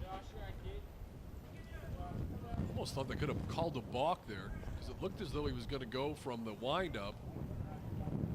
Maybe twitched as though he was going to do that. Now he's going to go from the stretch. Gosh, you almost have to be looking breaking ball away to stroke it into right field. That's it. Number 11. He gets it. Breaking ball gets it, called strike 3. And the side is retired here in the top of the 6th. We move to the bottom half of the inning. Yukon Millers on top of the Norman Tigers. 1-0 our score on your Oklahoma Ford Dealers Game of the Week. Great ball game. You can see the shadows just about enveloping the infield. And the outfield, you got that sun field that we've talked about, as well as those 20+ mile-an-hour winds.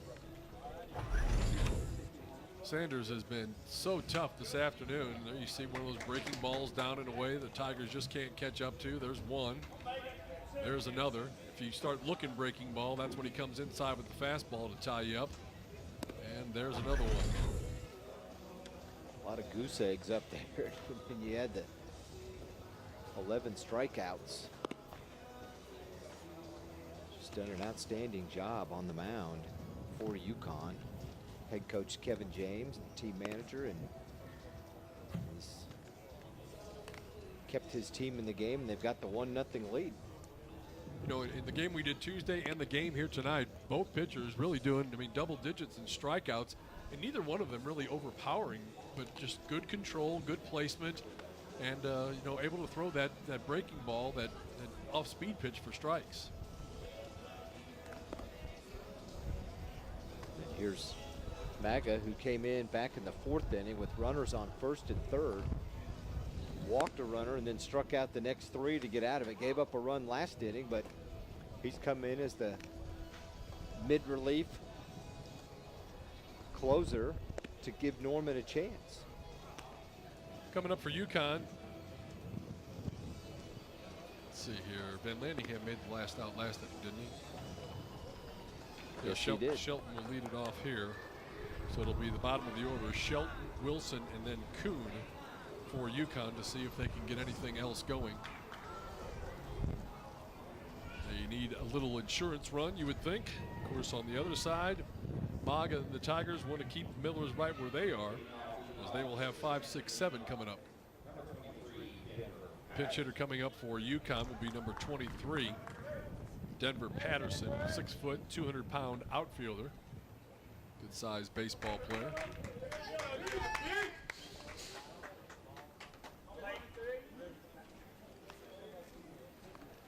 See if Patterson gets something going here. Or rather, yeah, Patterson batting for Shelton. And the first pitch on the way. Breaking ball popped up. Center fielder coming on, and he made a great catch. Couldn't come up with the one earlier, but does a fine job on this one. It carried just enough as he was able to come in, head first dive, and make the catch. We've seen it about 3 or 4 times tonight because of that wind. And playing tricks with the players, you think it's going to carry a little bit more, and then it's been dropping short because they're having to play so deep because of the wind. So 1 out. Here's a bunt down the third base line. Third baseman gets it, throws over to first base, and they say he got him. Wow, bang bang play at first. Thought Wilson was through the bag by the time the throw got there.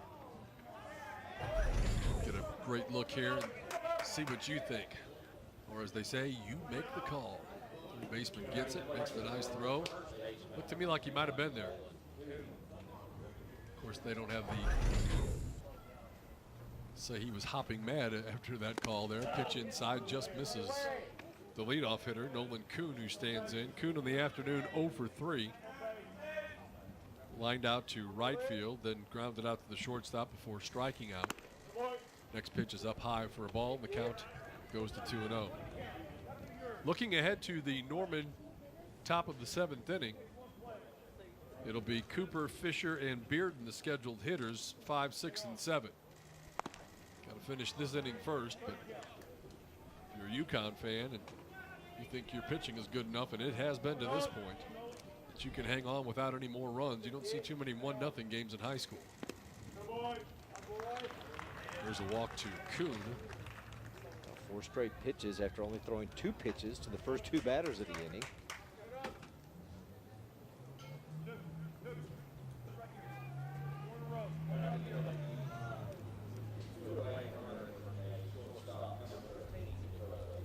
Dakota Ward stands in. He's 0 for 3 today. With 2 outs. First pitch on the way. That misses. 5 straight balls from Maga.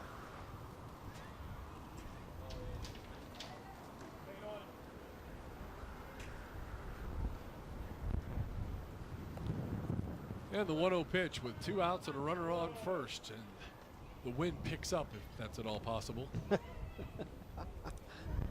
don't think it is it? It's gusting. It is gusting. Big time. Next pitch on the way is way outside. Still says it's blowing at 28 miles an hour. Must be on delay. I'm telling you. It'll catch up here before too long. Catcher goes out to have a talk with his pitcher. Says, man, hang on. We're going to get this for you. Get out of this inning. We'll go get 2 and hold them in the bottom of the 7th and get a road win. He's done a good job in relief. All the pitchers really have done good. Obviously, we've only seen 1 run, and we've played 5.5 innings to this point. Pitch on the way outside. 7 straight balls from Maga. And the next. That one is in there. Who was it? Bobby Shantz was a small left-hander for the Red Sox back in the, I don't know, 50s or 60s that supposedly was blown off the mound because he was so diminutive. Here's a pop-up into short center again. Easy play for the center fielder, and the side is retired. We have completed 6 innings of play. We go to the top of the 7th inning. Yukon leads it over the Norman Tigers, 1-0 our score on your Oklahoma Ford Dealers Game of the Week.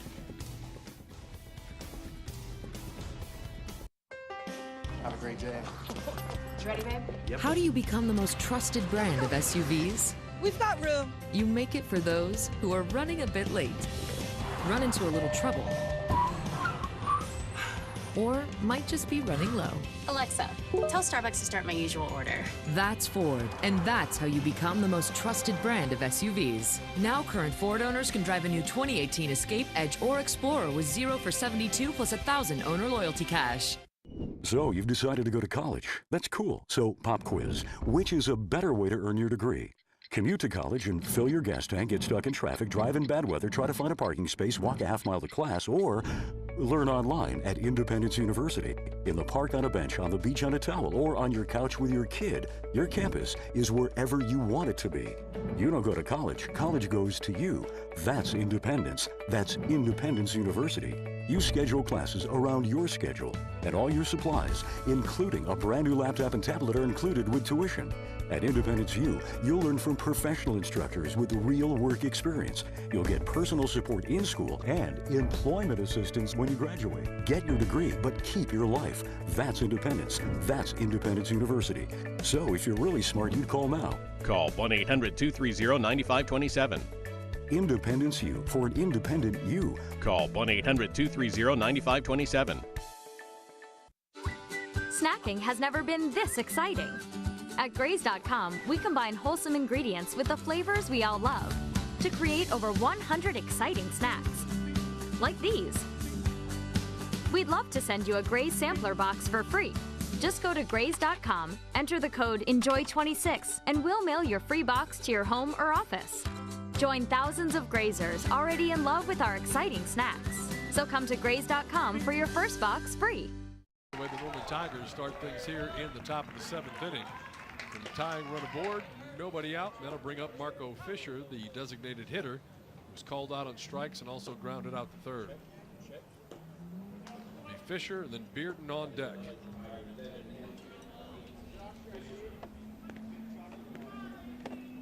Since the world of analytics hit baseball, I always talk about how much higher the average is for the hitters against pitchers that they've already seen twice in the game. It's a great bunt out front. Third baseman fires it over to first, gets the out. The sacrifice is good, so the runner is in scoring position. As Fisher does his job, so a runner at second, 1 out, and that'll bring up Zach Bearden, who was the starting pitcher this afternoon for the Tigers. Unless they decide to go with a pinch hitter, but it's going to be Bearden.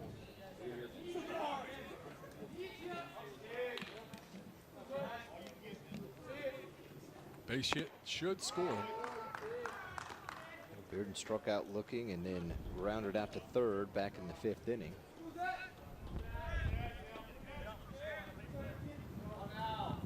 Sanders has been brilliant so far this afternoon. Next pitch is in there for a strike. Quickly ahead in the count, no balls, 2 strikes. Bryson Armstrong on deck.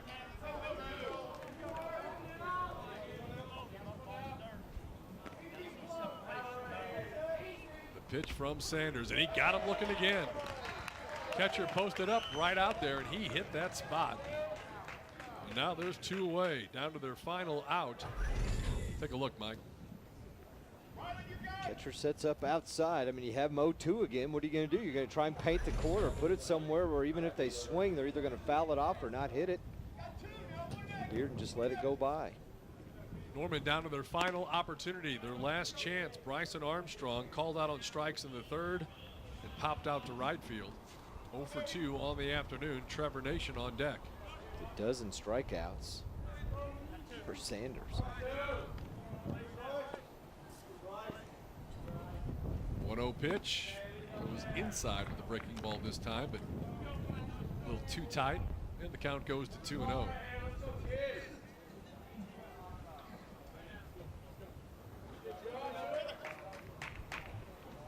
Sanders comes home and brings the strike. Fastball that time. Threw it right down the middle. It's got great control. I don't have him for any walks, I don't think, Mike. Next pitch, swing and a miss.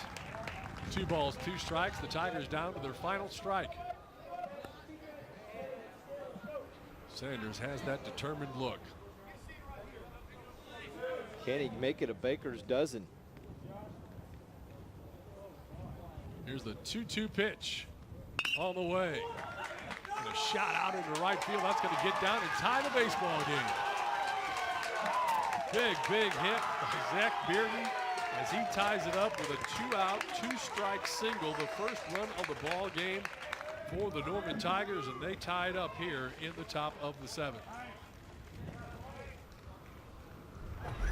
Big hit. Armstrong with 2 strikes just fought that one off and right over the second baseman's head. And the runner from second scores easily, Harvey Cooper. And we are tied up at 1. What a rally for Norman. Well, you got a good look too in that replay out, and you described it perfectly how he fought it off and really just drove it over the second baseman's head and tied this ball game up. Trevor Nation now stands in. Boy, Sanders just 1 strike away from a complete game shutout with 12 strikeouts. It wasn't like it was a sharp single by any means, but hey, they got the job done. This one's fouled straight back, and the count goes to 0-2. High inside fastball. Now watch him try and go outside and paint the corner again.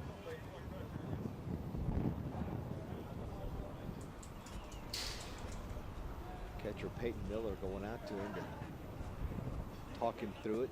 Say, hey, let's get this guy and get out of here and go get a run. Yeah, looking ahead to the Yukon bottom of the 7th, it'll be 3, 4, and 5 for them. Jeff Brewer's crew has tied it up here in the 7th. Next pitch on the way, misses. Up a little high, and the count goes even 2-2. Nation, one of the 6 hits on the afternoon/evening for the Norman Tigers. Well, took a lot off that one. Another big breaking ball and a strikeout.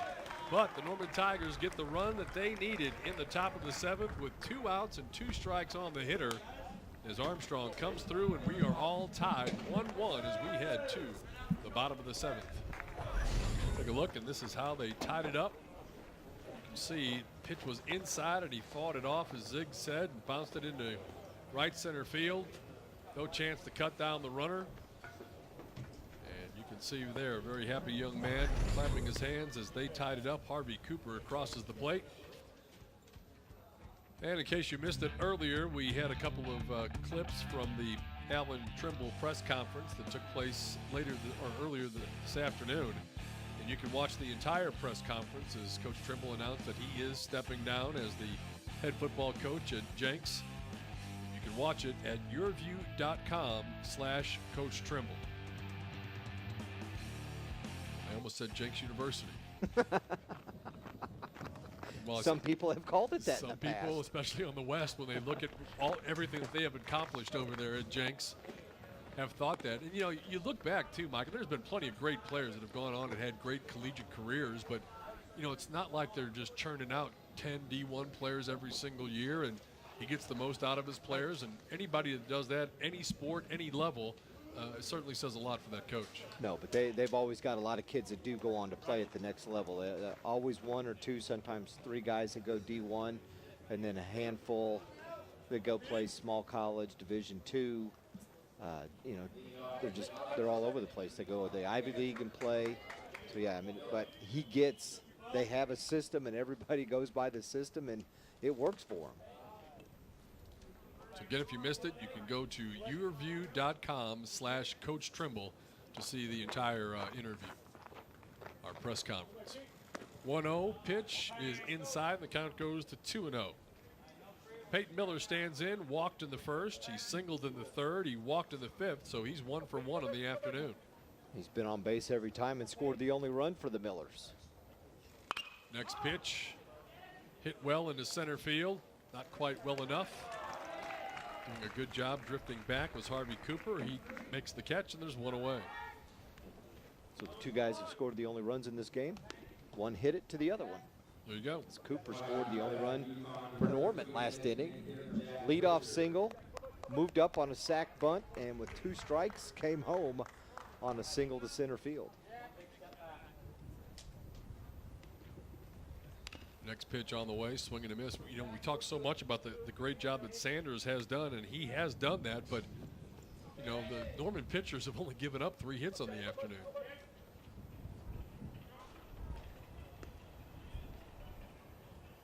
0-1 pitch on the way. Here comes the next one. Foul tip off the catcher's mask. Back to the screen. Sanders may be done. There's somebody warming up if we go extra innings. There is a pitcher warming up in the Yukon bullpen. He's thrown 106 pitches in this game. Looks like there's a number 3 and maybe a number 2 out there. Line drive, base hit right back up the middle. That was self-preservation right there for Maga. Pritchard stroked that one. And you're right. He just self-defense, kind of ducked and stuck his glove up, hoping to tip it. It's hit too hard.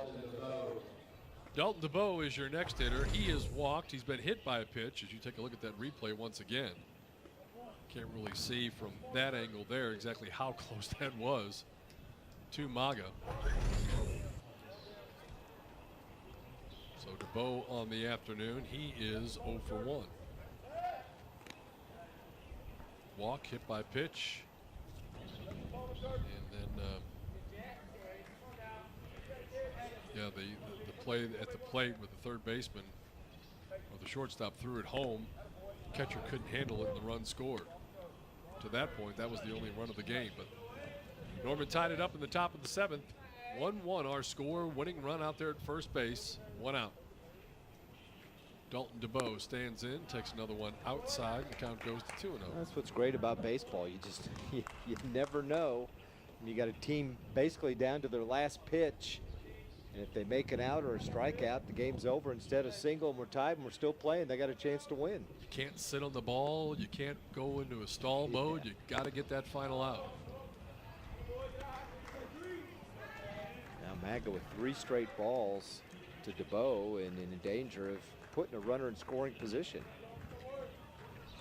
3-0 pitch on the way, and that was right down central for a called strike, and the count goes to 3-1.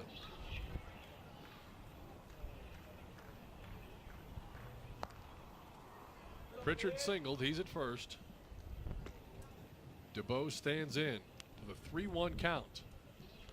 Pitch on the way. That one stroked into left field. That's going to get down for a base hit. So now runners at first and second, but the one that matters, the only one that matters, is the one out there at second base. That is your potential game-winning run. Yukon with 3 hits coming into this inning, and now 2 here in the bottom of the 7th. Mason McIntyre stands in. He's 1 for 3 on the afternoon. He has one of those singles. There's a look and a good job hitting by Dalton DeBow, the left fielder. That brings up the number 6 hitter, the center fielder, Mason McIntyre. Gonna get a courtesy runner in there. I believe that's number 32 for Yukon. And that would be Sanders, the pitcher.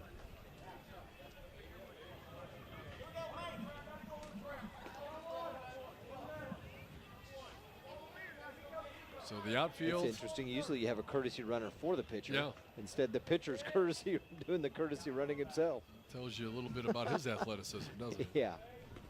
And that probably tells me he's not going to pitch anymore. I mean, he wasn't in the game as a batter, so that's why he can do that. That would be my first thought. Here's a pop-up right side. That could be trouble. That's playable. Second baseman makes a nice catch. Tumbles backwards as he gets it. Nobody able to advance. That's Davis Crowley. gets the nice play there. There's 2 away. Ali, and then the wind gets it and blows it back the other way. That's what I was saying. That thing was trouble. The way the wind's blowing and the side it went to. And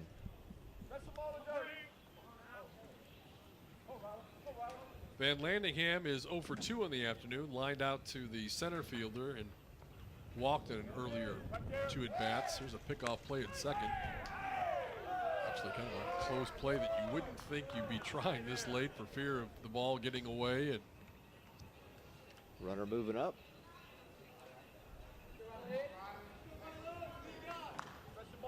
Outfield, center field seems to be a bit shallow. Line drive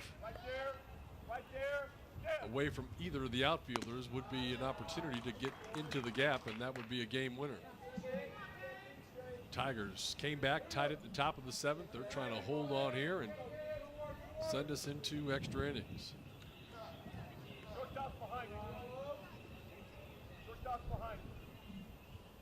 One ball, no strike. Van Landingham stands in. Pitch on the way is a little bit low, 2-0.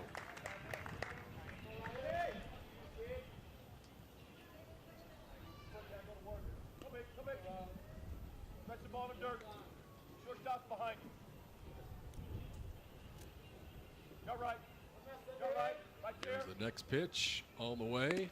Breaking ball in there for a strike, 2-1. Got behind in the count, still enough faith in his stuff that he throws the breaking ball on 2-0, gets it in there, and now it's 2-1.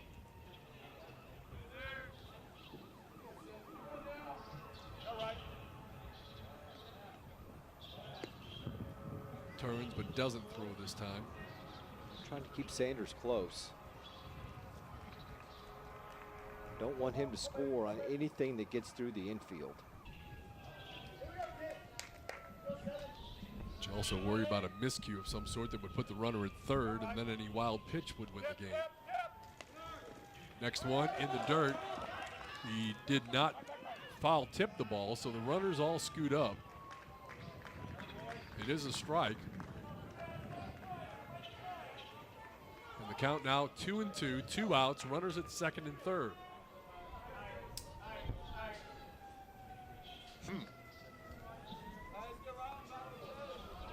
All right, so what is going to transpire here? Winning runs at third, 2 outs, 2 balls, 2 strikes. Van Landingham stands in. Here comes the pitch on the way. Shot out into right field. He had trouble with it at first and then comes up. Did he catch it? Apparently so. Yes, he did. He's ruled out, and the side is retired. So quite an inning. Great job by Norman to tie it up in the top half of the 7th, and then a diving catch to keep the game going. As you take a look again, and he did come up with it. Bryson Armstrong. I saw a lot of white when it hit the base of his glove, didn't you? As Yeah, it went I up did. toward the pocket, and he squeezed it and made a nice play out there in right field. So we head to the top of the 8th inning, and that gives me extra innings, extra time to tell you about Cox Home Life. It allows you to unlock your home's full potential and help your home take care of you.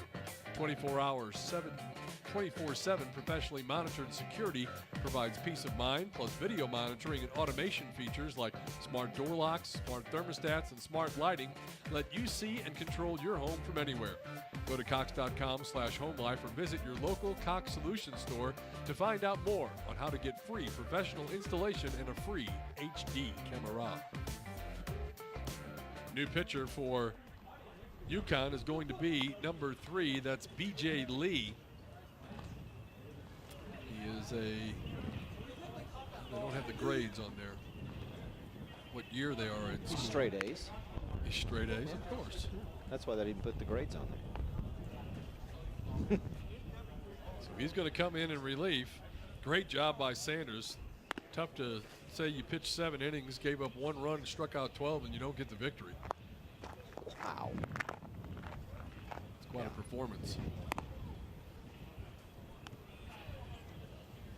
So Lee comes on, and as we look at the Norman order, I've got the top of the order coming up. It'll be Davis Crowley, Payne Maga, and Cade Horton. So 1, 2, 3. Anybody gets on, Tyler Lindsay. for the Tigers.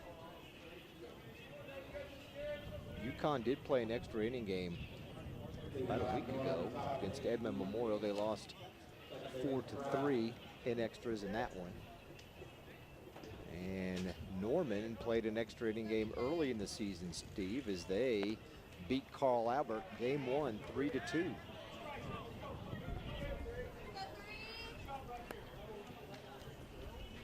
B.J. Lee is on to pitch. His first two missed the strike zone. The count's quickly 2 balls, no strikes to the leadoff hitter, Davis Crowley, who's been called out on strikes all 3 at bats.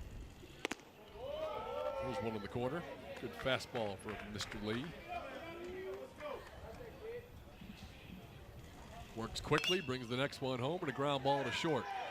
Drifting over, coming up, firing across, and the leadoff hitter is retired. Crowley is 0 for 4 on the afternoon. Nice play by the shortstop, Dakota Ward. Picked up about a 3-hopper and just guns it across the diamond.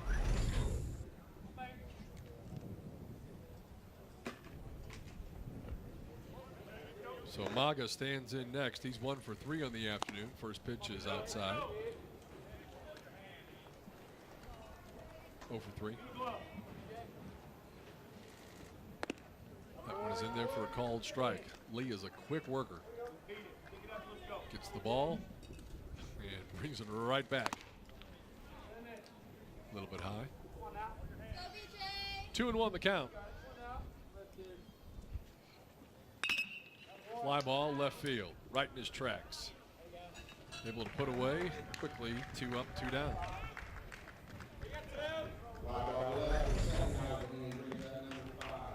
You're right, Lee working quickly and throwing strikes. I don't think he could work any quicker. I mean, he gets it literally. He's got a date tonight. Yeah, this extra innings is messing that thing up. Popped up, center field, pretty well hit. Drifting back, and over the head of the center fielder.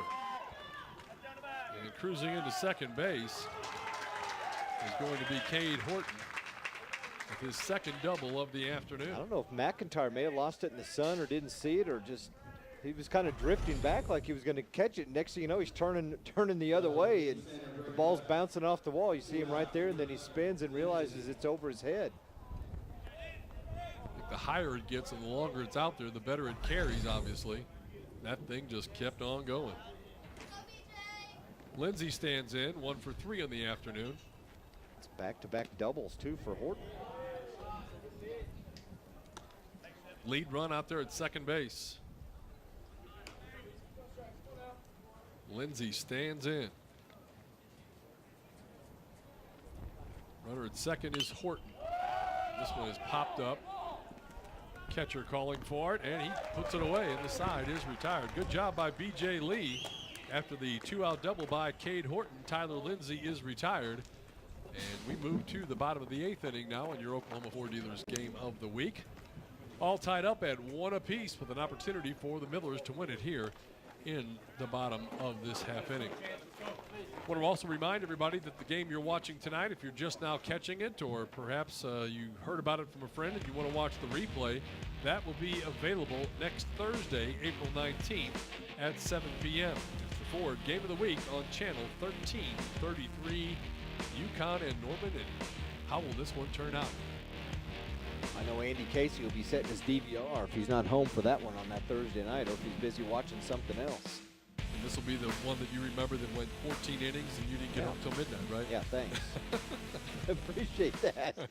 Yeah, I've only got 9 deals on my scorebook, so I don't know what we do. Yeah, that's you're the same thing. I can maybe squeeze a 10th in here as I'm doing the freehand scorebook.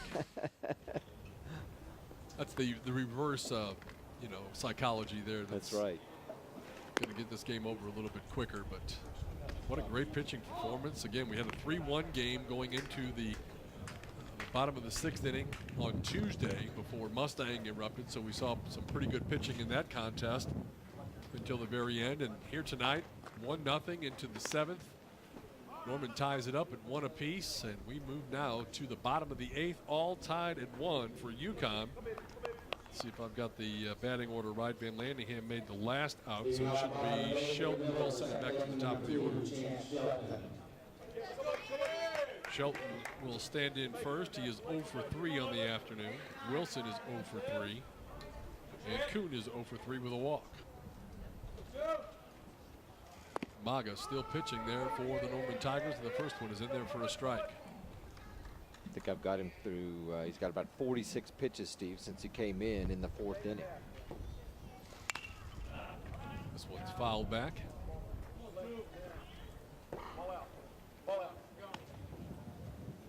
For one team, it's going to be a hard-fought victory. For another team, it's going to be a bitter loss.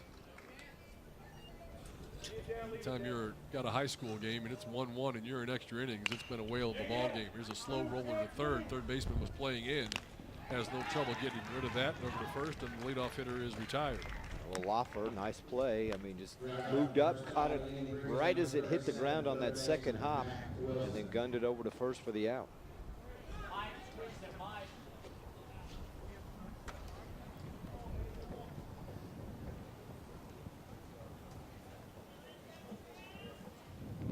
So next up is a pinch hitter for Yukon. Number 10 is Drew Janvrin.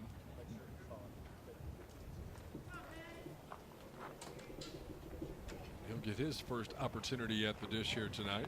See if we can figure out who's on deck.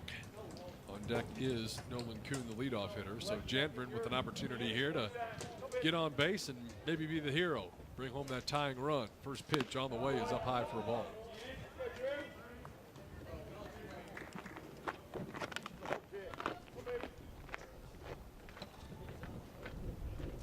The next one, that one's on the corner, good fastball.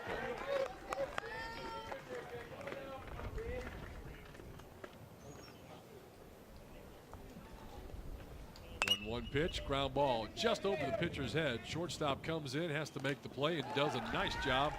Fires across and gets the out, quickly 2 outs. Again, Cade Horton, solid defensively. You can see why he's already committed to play at Ole Miss. He's got the bat. He's doubled twice tonight, Steve, and he's done a nice job defensively in the infield for Coach Jeff Brewer. Nolan Kuhn stands in with 2 outs and nobody on base. First pitch misses low and inside.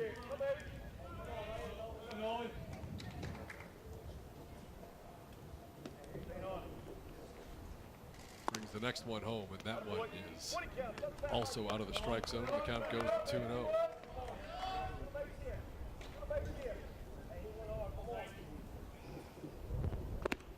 Quick worker out there. This one is in for a strike, so the count goes 2-1 to Nolan Kuhn. If he can keep it going, Dakota Ward is on deck. Another breaking ball. Good pitch in there for a strike, and the count's even up at 2-2.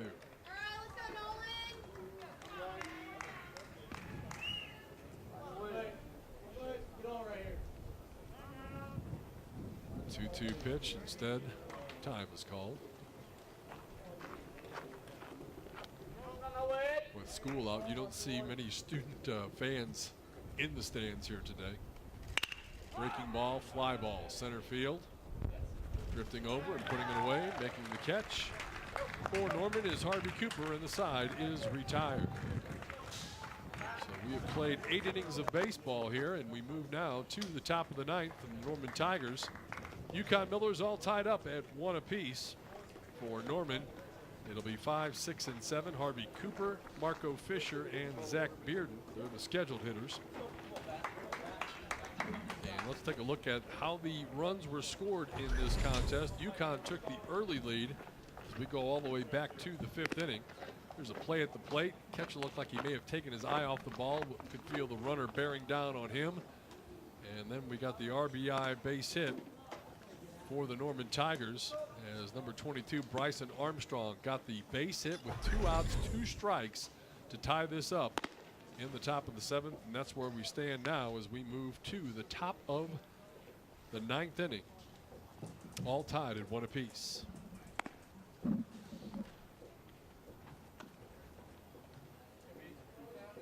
B.J. Lee out for another inning of work. And it should be Harvey Cooper, Marco Fisher, and Zach Beard, unless they decide to make any changes as we get later in the ball game.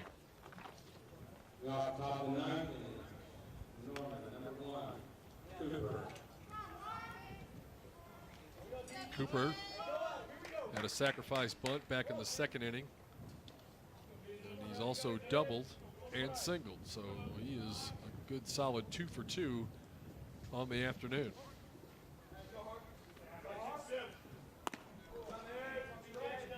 First pitch is up high for a ball.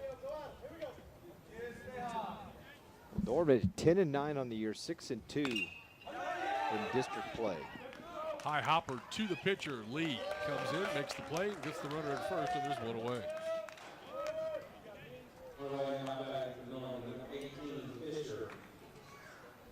They've got 4 games next week and then 5 the following week to wrap up the season. They wrap it up with a doubleheader against Choctaw on the 27th of this month. And then regional will start, Steve, the first week of May. Yep. Who knows what the weather will be like then?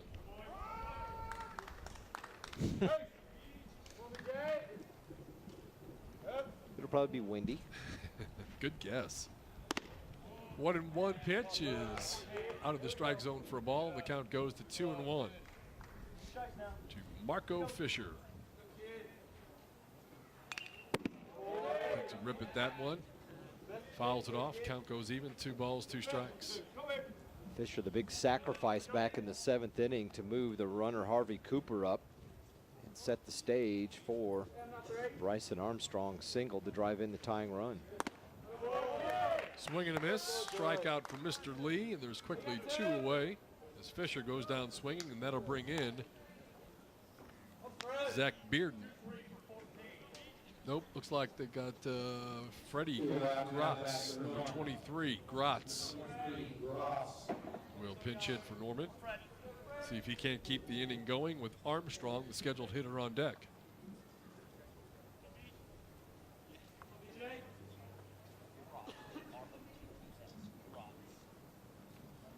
Good up close look at B.J. Lee.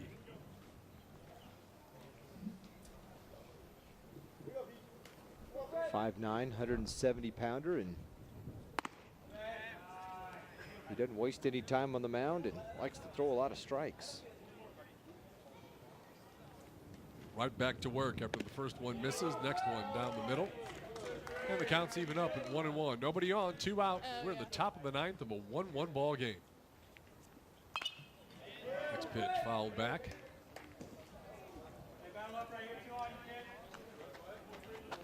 He's probably the hardest thrower that we've seen of the day too. The other guys were just good pitchers. Breaking ball in and out, low and up. Had to take something off that one. Missed high and tight. The count goes even 2-2.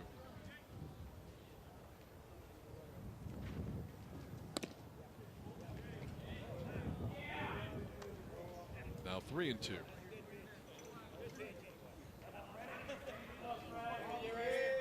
Next pitch on the way. Ground ball. Shortstop. Again, a slow roller. Shortstop comes in, makes the play, goes across the diamond, and the side is retired. 1-2-3, nothing across. We move to the bottom of the 9th inning. Yukon Millers coming to bat. Scheduled 2, 3, and 4 hitters for the Millers in a game that's all tied up at 1 apiece. Your Oklahoma Ford Dealers game of the week. Remind you of our next game that'll be coming your way, and that will be on the 19th, I believe is that date. Thursday at 7. It'll be next Thursday, a week from today. Owasso and Union, channel 1333. All the action begins at 7 p.m. You said you've seen these 2 teams so far this year, Mike? No, I have not. You have not? No. So Thursday the 19th.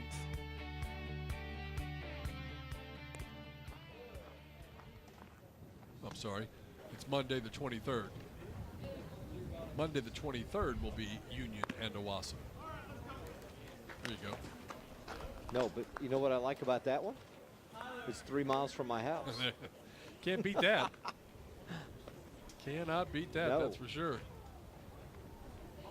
Could probably walk home and get there quicker than I get home tonight, right? I don't envy that trip. Safe to say the guys that got here, early in the morning to get all this set up and the extra hours that they'll have to take getting everything taken down and put back up. Again, it goes without saying, we certainly do appreciate those guys, because all we have to do pretty much is show up and do our little shtick. Hey, I've been here since noon. I don't know what you're talking about. Oh, okay. No balls and a strike. Norman needs a run, or Yukon. They can get a run, they can win it. The batter is hit by the pitch, and he did not really try to get out of the way of that. He can see that it was going to be low and around his feet. You can't blame him. He only had 5 base hits on the night. And he took it right off the shin guard. They kind of struggled when they had runners on base, Steve, so you want to get somebody on base and see if they can produce and get the game-winning run here in the bottom of the ninth. Well, the first step is getting that runner aboard, and that's what they did. Nobody out. That'll bring in Miller. Miller's walked twice, singled, and popped out to center field, or lined out to center field, according to my notes. That is him at L8.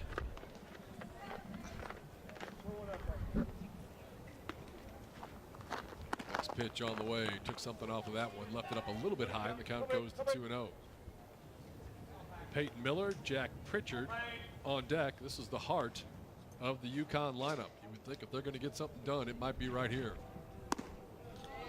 They're staying away from Mr. Miller. Count goes to 3-0. Pritchard has singled and doubled in his last 2 at-bats. Pritchard has against MAGA. And that one's on the outside corner, and the count goes full now, 3-2. Can't really see the bullpen. I don't see any shadows or anything down there. Doesn't look like anybody's warming up in the Norman bullpen either. Next pitch is high for a ball. That puts the winning run in scoring position. So a hit batter and a walk. Runners at first and second, and arguably their top hitter. He's their DH and he's their 4-hole hitter, Jack Pritchard. Struck out in the first, lined out in the third, doubled in the 5th, singled in the 7th. He's got an opportunity here as you see Caleb Hernandez go out as the designated pinch runner. I think it's the 4th time we've seen him this afternoon. Yeah, and he's the one that scored the only run of the game. I think I said earlier it was Miller, but I forgot. As the catcher, They always courtesy run for him. He's been on, I think Miller's been on base about every time he's been up, except the last day back in the 7th when he flew out to center. So the Tigers have played a gallant game to this point. Jeff Brewer talking to his kids, telling them how they want to play it. I think the infield will be back to try to play for the double play with runners at first and second. Had there been a runner at third, they'd probably be playing in. See how they set it up. Coach Kevin James and his group, are you just going to, I don't think you're probably going to bunt with your cleanup hitter. No, and Pritchard's had success against the lefty MAGA his last 2 at-bats. As I said, back in the 5th inning, he doubled, and then in the 7th, he singled. So the outfield is back as far as they can go on the outfield grass. So they're going to look for the double play, at least initially. Pritchard stands in. Winning run at second. Nobody out. First pitch, he's bunting. Lays it down perfectly. They got to go to first. They get the out. Both runners move up to second and third. Shows what I know. That's why Kevin James has been doing this 27 years and we're up here, right? That's exactly right. So DeBow is the man of the hour now. Dalton DeBow walked in the first, hit by a pitch in the 4th. And then he was involved in the play where they tried to get the runner at the plate, so that was ruled really an at-bat, and then he singled his last time up. Most anything will get that runner home from third, and that would win the game for Yukon. I think he wanted to swing on that pitch. He thought about it. It was a high fastball.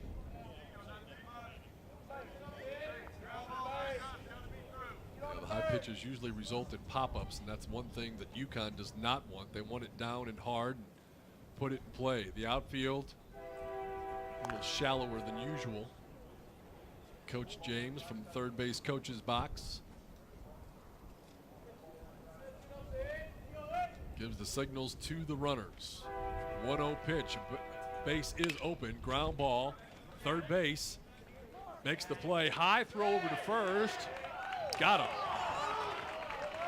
The throw to first base was a little high. The first baseman had to come off the bag, but he got down and put the tag on the runner beforehand. I think Kevin James is, well, I thought he was going to put up a little stink on that. But he's asking for an appeal from to the home plate umpire. Yeah, he said he tagged him. No doubt about it. Yeah, good call. That's just tough if you're Yukon. You get runners in scoring position, Steve, and they're having trouble getting the ball out of the infield. Well, if you go on contact, that's how they scored their only run of the game, was the mishandle at the plate on a ground ball similar to that. But that's not the way they played it here. Now 2 outs, runner still at second and third, and the batter is McIntyre, who swings and misses at the first pitch and goes quickly in the hole 0-1. Maga can get out of another inning in a jam where he's got runners in scoring position. 2 outs, 1 strike on the hitter. There's a breaking ball, and that's in there for a strike, and now he's going to be up there guessing. Mason McIntyre, number 31. 2 outs. Runners at second and third. Here comes the pitch on the way. Swing and a miss, he got him. So they work out of the jam. And we're able to stay alive here in this contest. Yukon has had the opportunities, but just not been able to convert.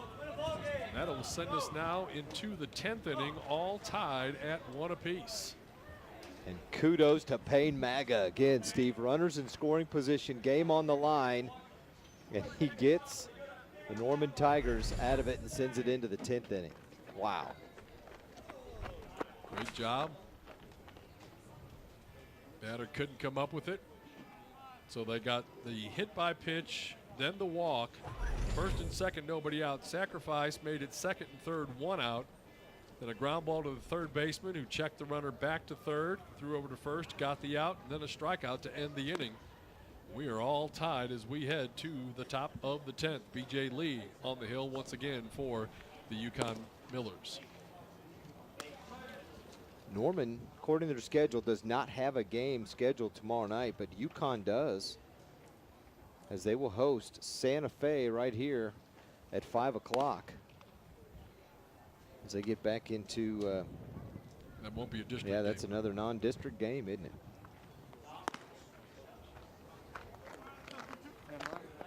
And I've officially run out of room on my scorebook. I'm about to. Leading off top of the 10th, Tigers, number 22, Armstrong. So it'll be Bryson Armstrong, Trevor Nation, and then back to the top of the order, Davis Crowley for the Norman Tigers. In the top of the 10th inning of a 1-1 ball game. Crazy.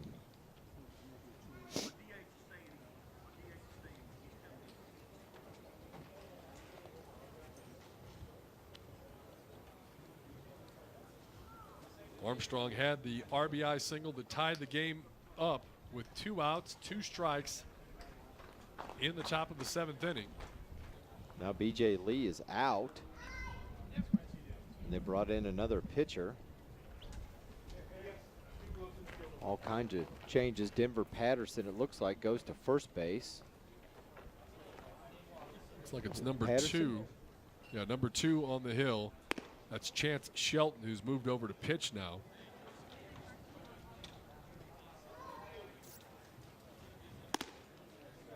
That was unusual because Lee had taken all the warm-up pitches, yeah. hadn't he?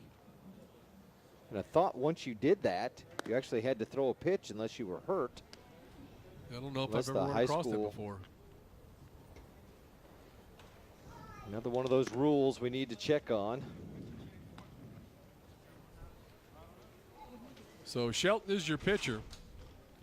Take a look at the numbers for Shelton on the hill for this year. Still looking. There he is. He's pitched 10 innings. He is 0-2 on the year with a save. He's given up 12 hits in those 10 innings. He struck out 5 and walked 9. So that's a little bit of a issue, is allowing the free pass to the batters. That's something he does not want to do, obviously, in this situation. In a 1-1 ball game here, scheduled for 7 innings, and we're moving now to the top of the 10th.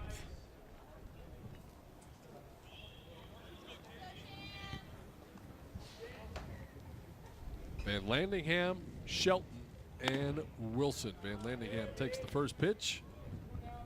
This is the strike zone for a ball. I'm sorry, I got the wrong team there. It's Armstrong at the plate.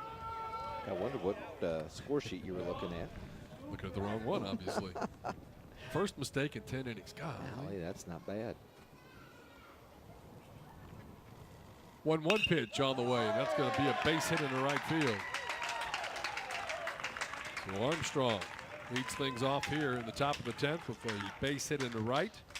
That'll bring up Trevor Nation. Nation on the afternoon, 1 for 3 with a single back in the third and 2 strikeouts. Take a look at that last base hit. Fought that one off too, Mike. Yeah, he did. Same way he fought off the pitch in the 7th inning to send this one to extra innings.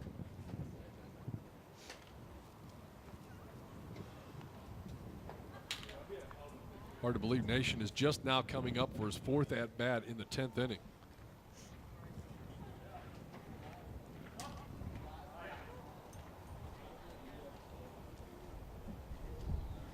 Tigers would like to put something together here, and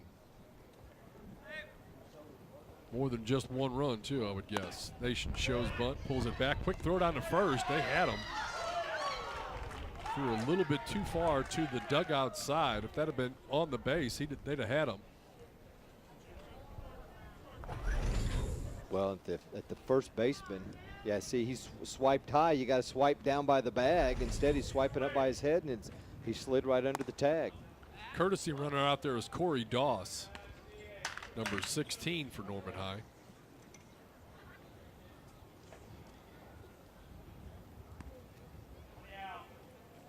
He's getting a good lead, no doubt about that. Going to snap down there again. Doss is living life on the edge. 2 balls, 1 strike, nobody out. Leadoff hitter aboard on an opposite field single.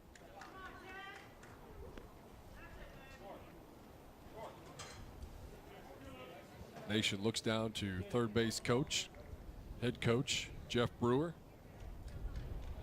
See what they want to do here with a 2-1 pitch. Shelton from the stretch. Nation tries to put it down. Didn't get it in play, and now the count goes even 2-2. They can still move the runner up.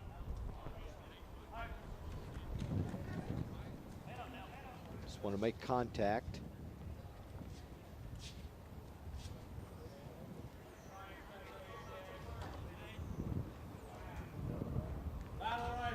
Next pitch on the way, and that one's outside for a ball. Count goes full, 3-2.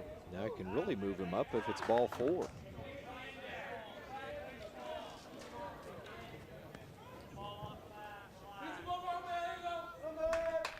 Next pitch on the way, and this one's fouled back and out of play. And we'll do it all over again. Nation battles. Top of the order, Davis Crowley on deck.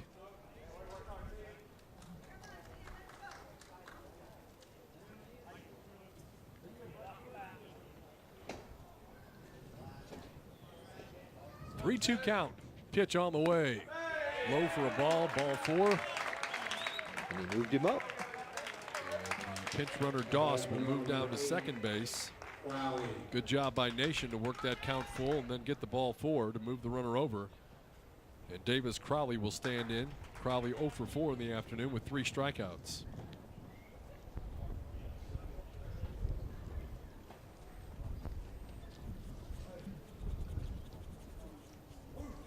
They'll talk about it on the mound for Yukon. One side of you says, well, it's not a district game, but I'm sure that's not what Kevin James is thinking right now. Yeah. You got this game, and you want to go out and win every single game. That's what I was pointing out. They've got another game tomorrow, and then you got 4 games next week, and you got pitchers, and you got to manage innings pitched and pitch counts. So Crowley stands in, runners at first and second, nobody out. We're in the top of the 10th inning of a 1-1 ball game. Shows bunt, fouls it back to the screen. Got to get the bat out in front of the ball.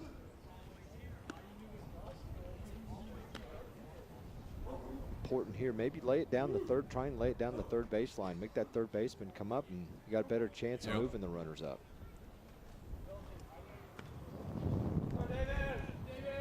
Oh, 1 pitch now on the way. Bunt attempt and can't get this one down. Now he's in the hole 0-2.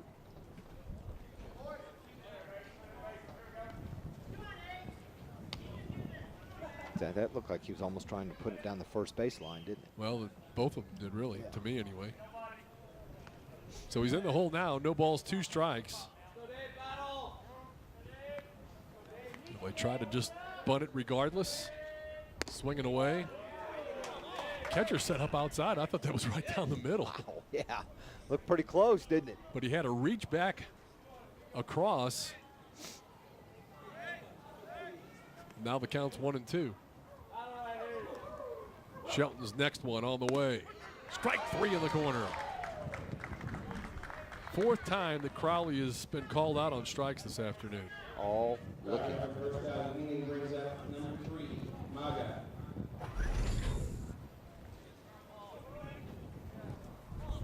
There's a look right there, and he knew it. I think he was fooled by the pitch, not really what he was expecting to come in. So now runners at first and second still. Maga comes in. He is 0 for 4 on the afternoon, still trying to move those runners over. Couldn't get it done with nobody out, now 1 out. Some coaches don't like to give up that out when you already have 1 to make it 2. Slices that one off to the left side, foul and out of play. Sun's going down. If this keeps going on, they're going to have to flip the switch, turn the lights on. You know where that switch is? I do not. Okay. I bet somebody does. I saw Mike Clark around here. I bet he knows. 1-1 pitch on the way. Shows bunt, pulls it back. Pitch is low for a ball, 2-1.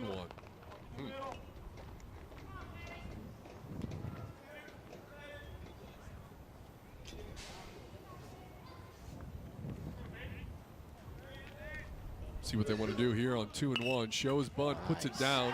Great bunt. He might even, he's going to beat that out. Yeah, wow. Even though he had shown bunts, he got down a perfect bunt. Now the bases are loaded with 1 out. So you just give him a base hit on that one. Watch this. Great bunt. He is off to the races. Done a great job at the mound, and then helps himself there in the top of the 10th inning, putting 2 runners in scoring position. That'll bring in Cade Horton. And that's who you want at Absolutely. the plate. Horton 2 for 4 on the afternoon, has doubled in his last 2 plate appearances. And with just 1 out, you would think that Horton is the man that's going to get at least 1 run home. Shelton's got his work cut out for him here. First pitch on the way is low and away. He's going to start off not giving him anything to hit, maybe hoping he chases something. If he gets behind in the count, he's going to have to attack. 1-0 pitch. Instead of throw to third. Dangerous play again, but boy, if you could pull it off, you've done something special. Next pitch is a strike. Throws the fastball down the middle. Bases loaded. 1 out. 1-1 ball game. If you're Horton, you just want to make contact and get it out of the infield. Big hole between first and second. Pitch is out that way. He goes that way, but fouls it. And now he's behind in the count, 1 ball, 2 strikes.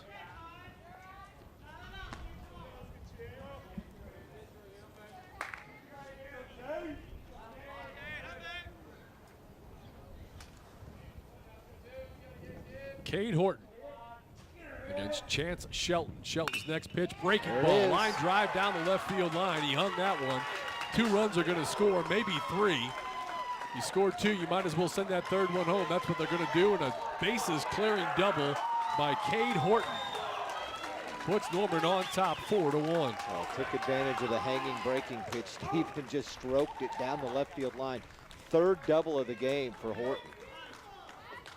Well, you just knew that was not the guy that Yukon wanted to face. Here's a look at the replay, and he just goes down, gets it over the third baseman's head, rolls it into the corner, and everybody is off and running. Coach Brewer saying, come on, bring it home. Got the windmill cranking, doesn't he? He's all the way down the third baseline. So a bases clearing double by Horton, and now Norman, who trailed all the way until the last batter and 2 strikes, 1-0, tied it up after that, and now with 3 runs here have taken a 4-1 lead.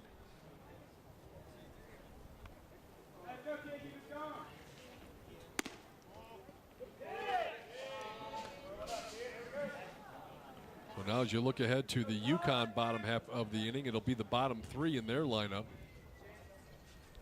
Van Landingham, Shelton, and Wilson scheduled batters. Pitches outside. Count goes to 3-1.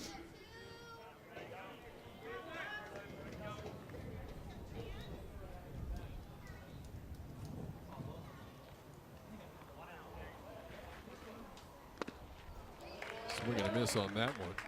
Horton just a sophomore too, Mike. Yeah, you can see why he's already committed to go play in the SEC.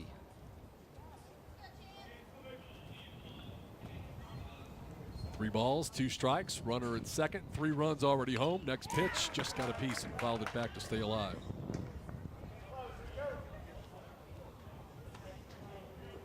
He's got a lot of the good tools coaches look for. Solid infielder.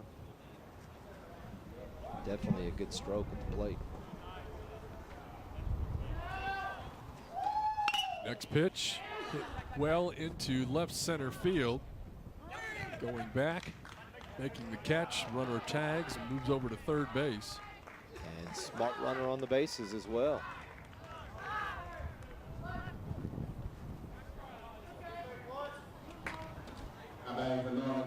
So 2 outs now and a runner at third. Ball was pretty well hit by Lindsay.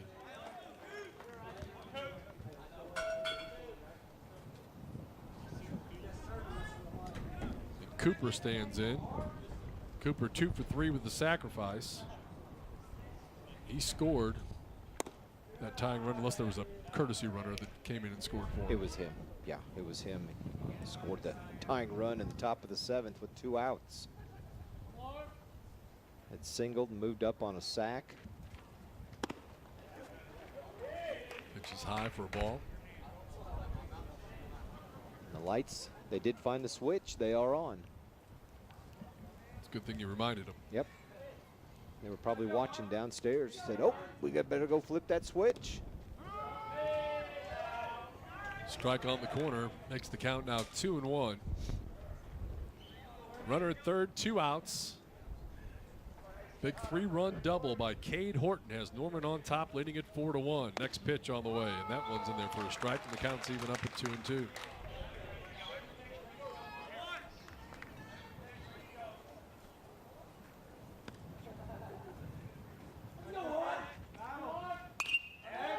This one's fouled back and out of play.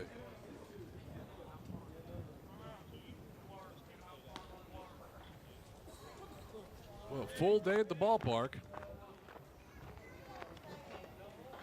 Even though we played 10 innings, it's only been 2 hours and about 35 minutes. Great pitcher's duel to start things off. Snap throw down in third, pretty close, but just in there safely.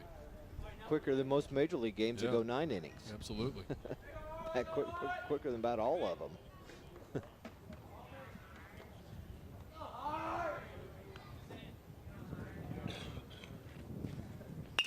Ground ball, right side. That's going to get through, driving another run. As Harvey Cooper singles. That makes it a 5-1 lead now for the Norman Tigers. Good at bat by Cooper. And second baseman was playing up the middle.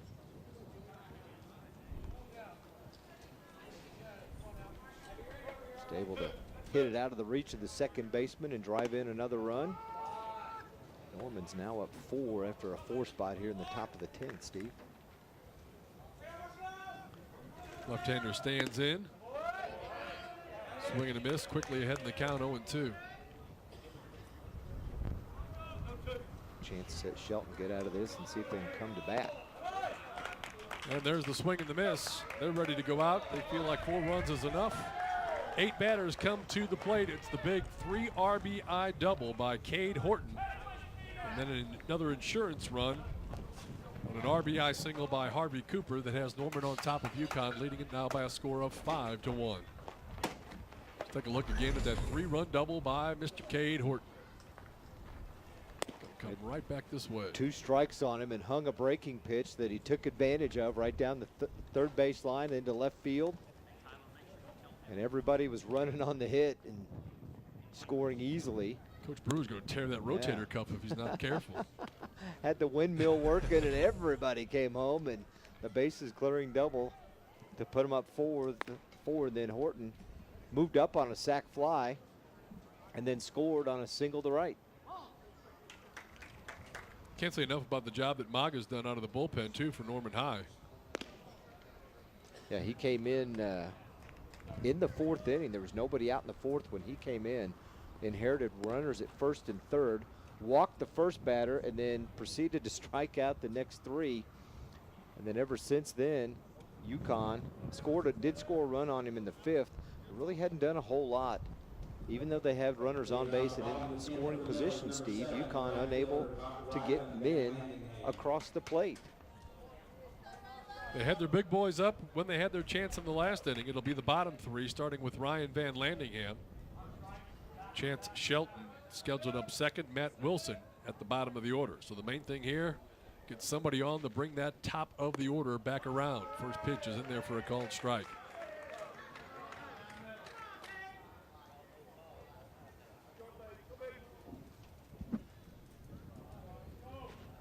And the next one from Maga leaves this one up a little high.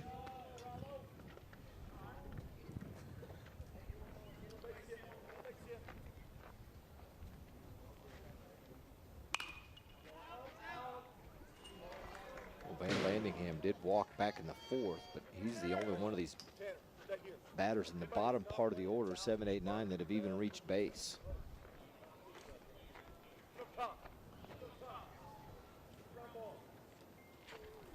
Next pitch is up high for a ball. It's evened up, 2 balls, 2 strikes.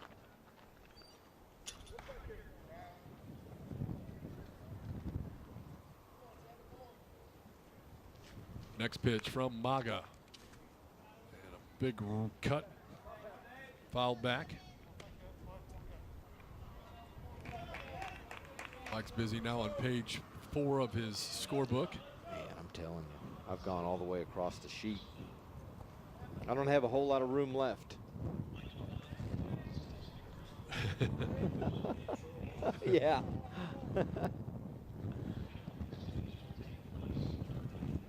Two balls, 2 strikes. Leadoff hitter here in the bottom of the 10th inning. Yukon trailing 4-1. Line drive, shortstop. Short hops it. Over to first, gets the out. And who was it? Cade Horton. He's you can just tell he's a ball player. Just a nice play. I mean, just made it look easy too. He did. Just kind of bends over and flips his glove at it, scoops it. Big tall kid too. 6'1", 180. And probably what, just 15, 16 years old. Yep. Next batter is Wilson, or rather Shelton. He pops it up on the infield. Everybody's around, and nobody is going to catch it. There were 4 guys there. Nobody caught it. And Shelton just kind of walked the final 10 feet because there was nobody there covering first base. Wind causing part of that. Who do you give the air to? Nobody. You got to rule it a hit, right? Yeah, it's base hit. Nobody got a glove on it. That's got to be the second baseman or the third baseman's ball to come in and get. Pitcher's got to get out of the way. Yeah, that's usually what happens. So 1 on, 1 out. Breaking ball in for a strike to Matt Wilson. Then it's to the top of the order for Yukon. So that's all they asked for was the door to get open. It's open, but a slow roller out in front. Catcher pops out, fires to first, gets the out over at first. Runner does move down to second base. It's a nice job by the Norman catcher, Tyler Lindsay. An even better job of footwork by Zach Bearden at first. I mean, he had to throw behind him and around the runner, and he had to step backwards and switch feet and tap the bag before the runner got there. So Wilson is out, and that'll bring up the top of the order. Nolan Kuhn stands in. With 2 outs, Yukon down to their final out.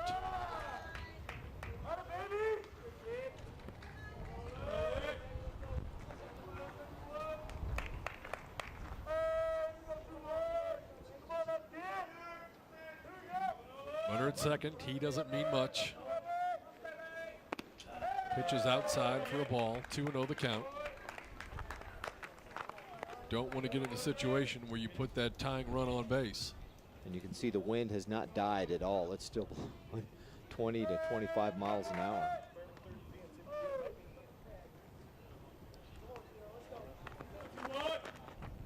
Temperatures dropped down to 80, wind at 26, so it's only dropped off about 3 miles just an a breeze. hour. Yeah, a little breeze out of the south. And now the count goes to 3-0. If you're MAGA, you got to get this guy. You don't want to put another man on base and then bring a potential runner or batter to the plate that's going to make it a closer game. Pitch on the way. In close. There's 2 on. Well, if they can get one more guy on, that would bring the tying run to the plate. Ziegenhorn punches me right in the shoulder. You can't say those things and put it out in the universe, because when you do, things have a tendency to happen. Yeah, with my bad luck, though, it always seems to be the reverse. So I'm trying to use a little reverse psychology for you. Take a look at Coach James. Trying to figure out how they can scratch a couple of runs out here and keep things going for the middle part of their order. Yukon now down to their final out. They had Norman on the hooks, 2 strikes, 2 outs. Tigers were able to get the base hit in the right to tie the ball game up. Played a couple of scoreless innings since, but the Tigers got 4 runs on the top of the 10th. Now the Millers down to their final out. 2 runners aboard. There's a pitch that's on the corner for a strike, and the count's even 1-1.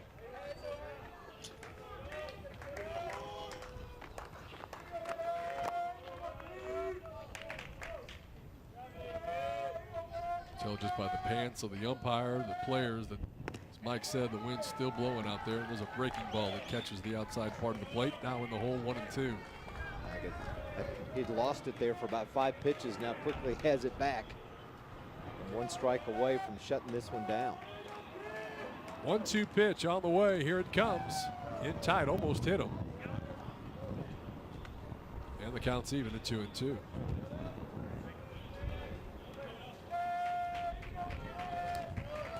Dakota Ward, you see him looking at the ump. Is it 2-2? It is. Deuce is wild. 2 on, 2 out, 2 strikes. Too windy. 2 balls. Here's the next one. Popped up right side. Second baseman drifts out, puts it away, and the game is over. The Norman Tigers battle back. They tie it at the last possible second. 1-1, send it to extra innings. They get 4 runs on the top of the 10th, and they go on to win it here tonight at Yukon by a final score of 5-1. We'll take a timeout, come back, and wrap it up for you in your Oklahoma Ford Dealers Game of the Week. Once again, Norman 5, Yukon 1.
Welcome back. Yukon Millers are dragging the field afterwards, and got to be a disheartening loss for them as Norman comes from behind. They get the tying run with 2 outs in the 7th inning, and they go on and win it tonight by a final score of 5-1. Good ball game, Mike. Yeah, it really was, and I think we got Coach Jeff Brewer with us from Norman. Coach, congratulations, big non-district win for you guys. Hey, big win. Yeah, great team win like we preach. We appreciate you guys coming out, and man, we need to rehydrate or something after 10, huh? Yeah, that and all the wind that was out there. How we talk about what a great pitching performance that was turned in by both squads, but you guys had a fight from behind, and your pitchers really kept you in the ball game throughout the entire way. Absolutely. That's what's kind of been the main staple of our team this year is we really preached pitching and defense, and man, we've pitched it well. Sophomore Payne Mega comes in and shuts the door, and we have bases loaded in the 5th, 2 runs in the 6th, I can't remember, but what left about 11, and just big time pitching, punch outs in big situations, and it looked like it was going to be 1-0 if we catch the ball at home plate after 7, but man, I appreciate the battle our kids have. That's what we preach, just blue collar, hard-nosed baseball, and things are starting to come together. I'm proud of them. Well, we give these kids the credit for sure. How about Cade Horton and his performance tonight? What a guy, 3 doubles. Sophomore, Ole Miss commit, man. I wouldn't take anybody else, man, to lead my ship, He's a good one, and he's an even better character guy. So that's what makes it even more special for us. We're team guys. We're turning the culture of Norman High around. It's been 22 years since we've made a state tournament, and we think big. We want to win championships quickly. Now, we got a lot of things to do before we get there, but we got pieces of the puzzle that are really good. And, like you saw, a few of the kids didn't come through in some situations, and some guys picked each other up, and just team baseball. I'm proud of them. Good job tonight. Congratulations. And I know we want to talk to that young man that had the big hit for you, but best of luck the rest of the way, Jeff. Thanks I appreciate you having us. Thank you. You bet. Thanks. Let's take a look at that 3-run double. Cade Horton at the plate with 2 strikes, and he's going to rip one down the left field line. Looked like he might have hit a hanging breaking ball, and he drives it all the way to the wall. 3 runs come around to score. There's Coach Brewer. He's got the windmill working, and he gets the last guy home. And Joining us now is the young man that delivered that big hit, Cade Horton. Man, nice hit. What did he hang that breaking ball on you, or what did you see? Yeah, he left it down the middle, and I wanted to capitalize on it. So I was just sticking to my approach, wanted to put the ball in play, come up big for my team. So yeah, big night at the plate. I mean, 3 hits. All of them were doubles, and of course that biggest one in the top of the 10th. What were you thinking when the bases were loaded, what you needed to do? I just wanted to put it in play. I didn't want to punch out and make it 2 outs with bases loaded, so I just wanted to give us a chance to score. So just put it in play, basically. Yeah, and you did a fine job there. Their starting pitcher looked like he had his good stuff today, and you were 0 for 2 against him early, but then ended up going 3 for your last 3 with a couple of doubles in there and those 3 RBIs. And I can see you can't wait to get that big smile out there and go talk about it with your teammates. But Coach Brewer talked about changing the mentality at Norman High as far as the baseball is concerned, and what we saw here tonight was a group of guys that would not give up, and in the end you're going to fight and get that victory. Yes, sir. Our guys fight hard all through the game. I mean, I think we're a lot more mentally tough than last year, and that's why we've came out on top on these close games. So. All right, well, congratulations. Big hit. Go enjoy the victory with your buddies out there. And congratulations once again from all of us here on the Cox Channel. You bet. Cade Horton, he's our star of the game, if you will. A couple stars of the game. Saw some great pitching from both sides tonight, but Horton delivered the big hit, Mike. Yeah, indeed he did, and the pitchers were very solid on both sides. So a lot of strikeouts, very few hits, but some timely hits late in the game, especially the big one by Horton. Don't forget, earlier today, Alan Trimble, he had a tribute, announced his retirement earlier in the week, talked to the media today. If you want to watch the whole Alan Trimble speech, yourview.com/Coach Trimble. All right, then want to remind everybody also, we got another baseball game coming up on Monday, April 23rd. That game will be in Tulsa. It'll be Union hosting Owasso. Live coverage begins at 7 o'clock. Again, that's Monday, 7, Owasso and Union, your Oklahoma Ford Dealers game of the week, right here on YurView, Channel 1333. And let's take a look at that final line score brought to you by your Oklahoma Farm Bureau Insurance, the same Farm Bureau you've always known, now even better. 5 runs, 10 hits, 3 errors for Norman. Yukon, 1 run on 5 hits, no errors. And the Norman Tigers get the road victory tonight by a final score of 5-1. That's your Oklahoma Farm Bureau Insurance line score, brought to you by the same Farm Bureau that you've always known and trusted, now even better. For Mike Zingenhorn, I'm Steve Marshall and the entire crew. Hope you enjoyed our telecast here this evening. Don't forget to watch the replay and go check out everything on yourview.com. We'll see you next time, everybody. So long.